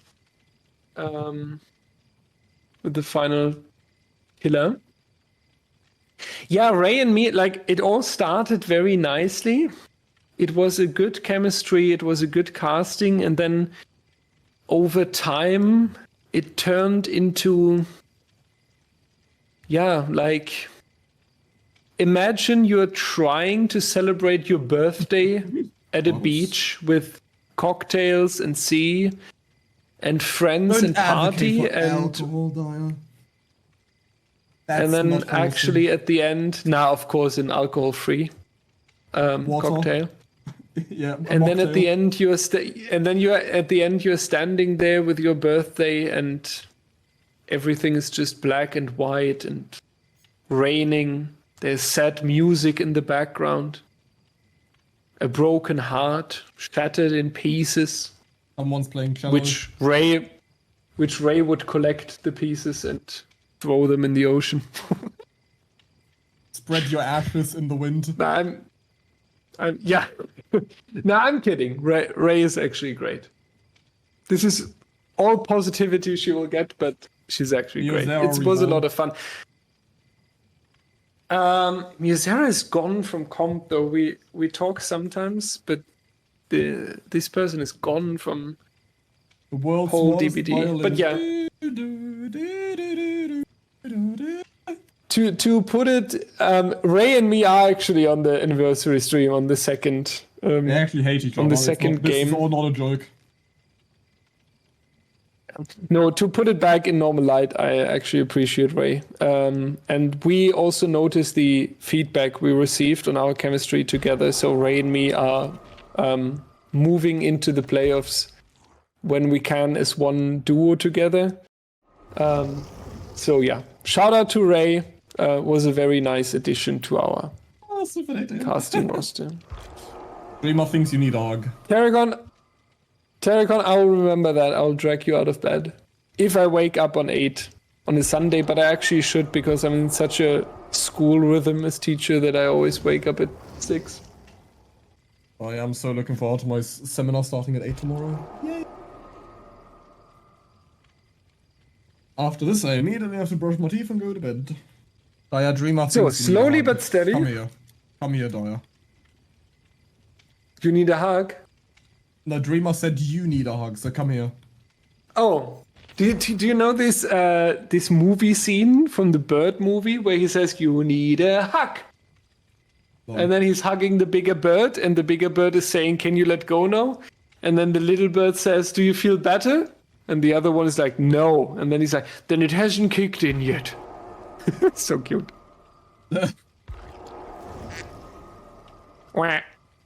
I don't know if that can be heard on stream. Maybe Cola is it muted.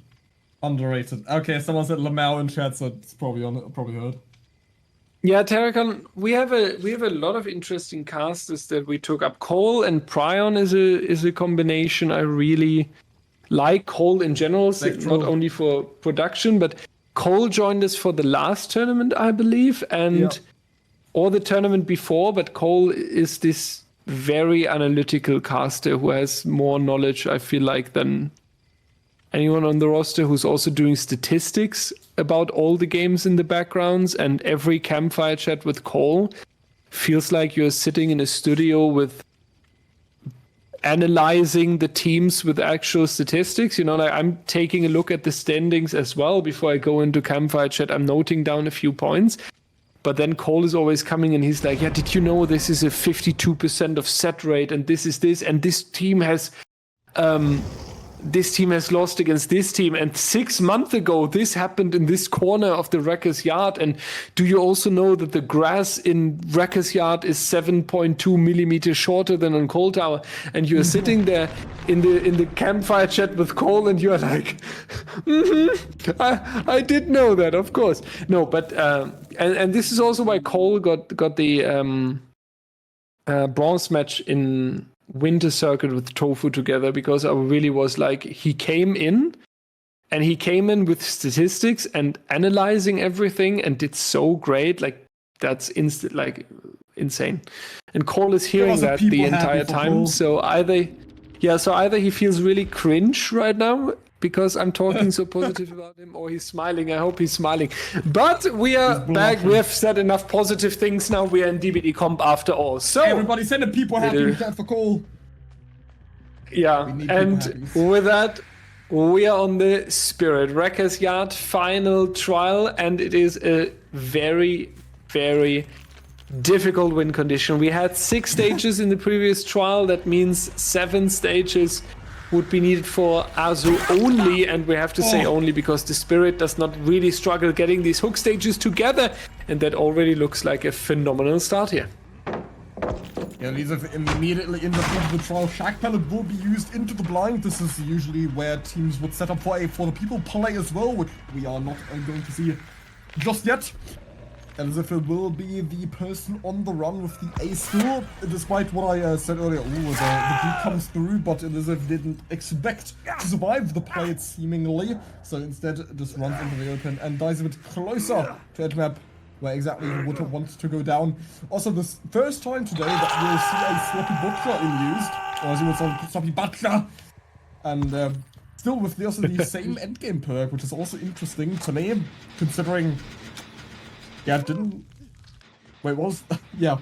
we're gonna see the Nomad again in combination with Eruption. Also, the perk that we did not see last game. I'm interested in seeing how this Sloppy Butcher is going to develop throughout the trial, as we have so far not seen it, only on Wraith in the instance of the add-on.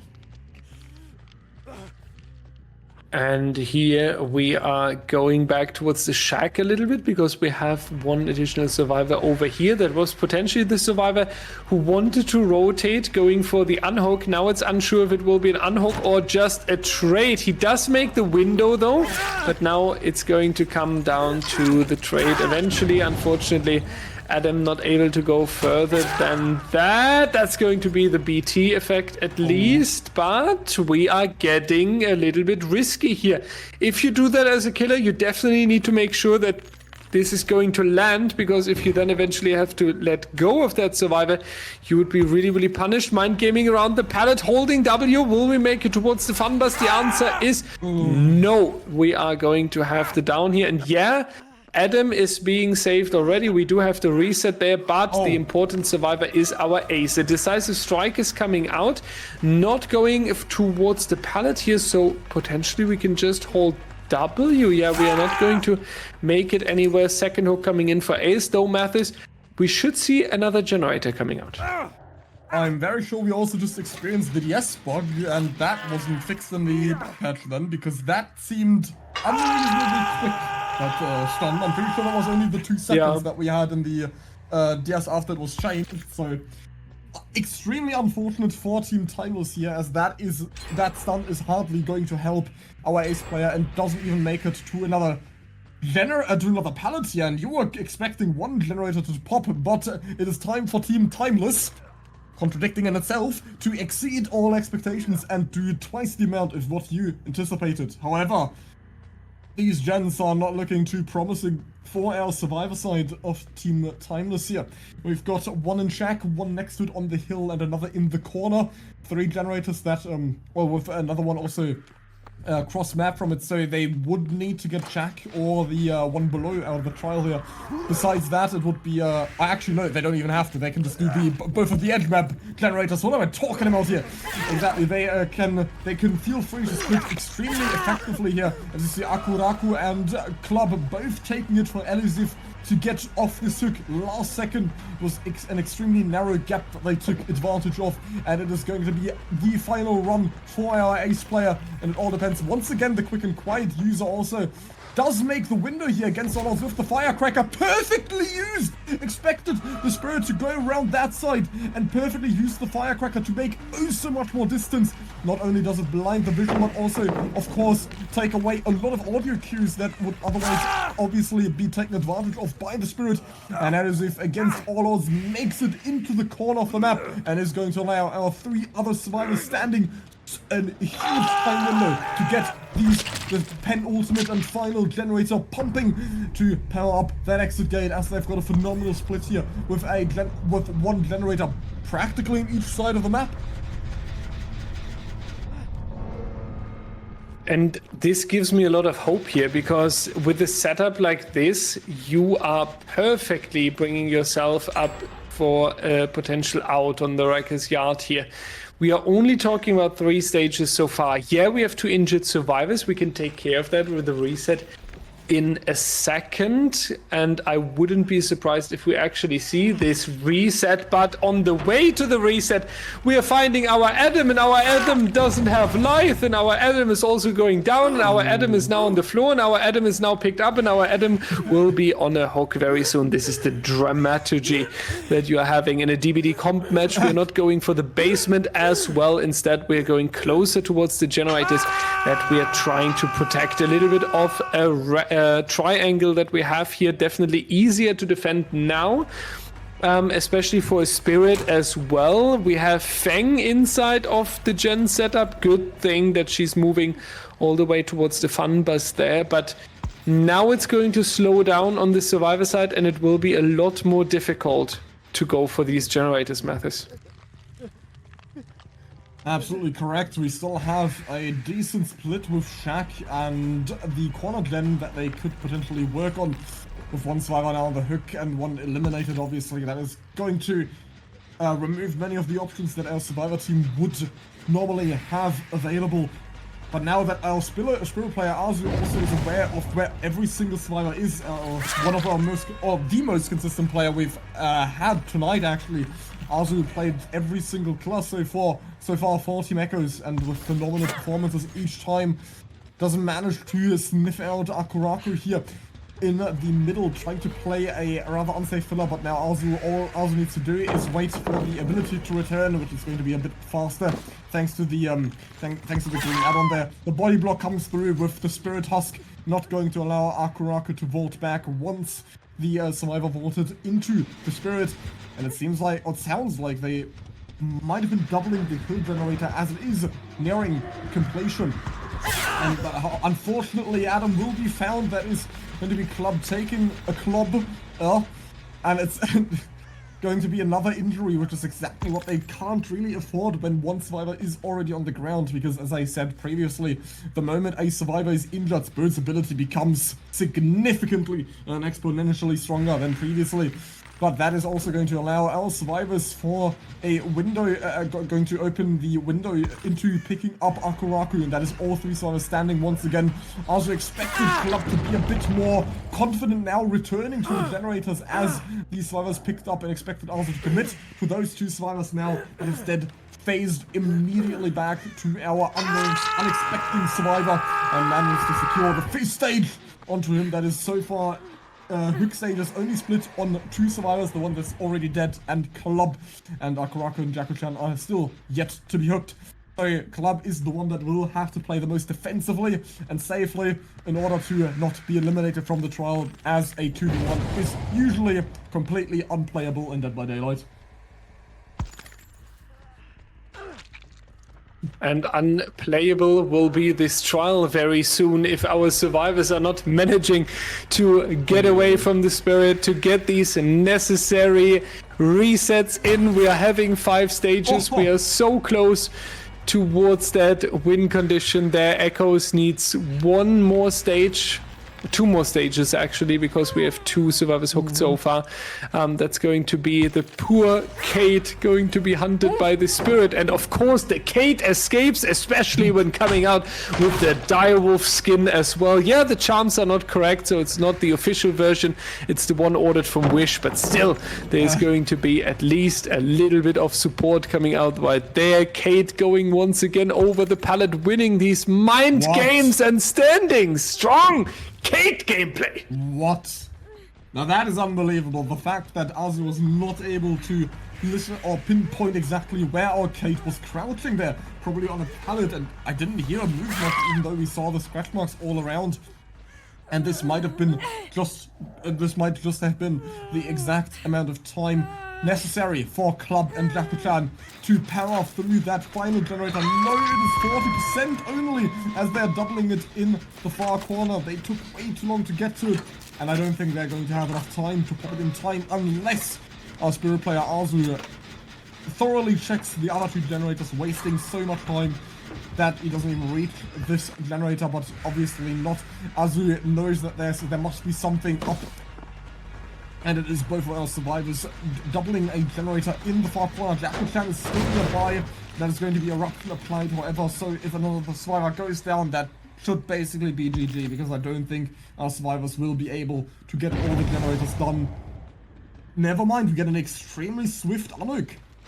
So that might actually now be enough. No, we don't see Jaku-chan returning to that generator for some reason. So currently we have absolutely no gen pressure as Direwolf, Akuraku is once again in chase. I'm in chase? Do I need to watch my back? Yeah, this is not my Kate. Come on, man. This is not my Kate. This is not my Kate.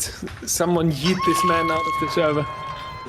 Okay. No. We're keeping our competitors. Yeah, this is going to be the final generator, and exactly what we were needing here. Unfortunate though, we have the 7 stages mark reach with 357. Yeah, and now the Fang, the fresh hook coming out here as well. So very, very nice best of 5. This is something that we can definitely summarize. Echoes and Timeless, great back and forth, great killers, great surprises, great fighting, fast lobbies, understanding for the game, homework, early game on the survivor side. This is my homework. Mathis, as an honest feedback to the teams that played today, do you have another homework potentially? It's definitely the early game that you've already pointed out. It was always giving that extremely early down that caused the downfall for these teams. And also, definitely it's a good reminder that Akarak is now the one on the gate, because that's also one thing they didn't do is commit to the exit gate there on in the Oni set, where we had the Oni obviously forced to close the hatch first, which is below Shack, and then the gate was on behind main, so that is the perfect setup where you could easily just insta-open it and leave. But the gate hesitated and didn't get the escape there, which would have drastically changed the win condition. Obviously, afterward didn't matter, as we saw the second killer performance that ended in a 40-on-2, I believe. So yeah, that's definitely it. Yeah. Yeah, it's unfortunate with Devour Hope, but that's usually a perfect natural situation regardless in comp, because that's always cleansed. Yeah, I like the use of crowd control, definitely, and our killer also didn't play, our Wraith didn't really play around, make a choice, besides the one ridiculous that he got on Michaela.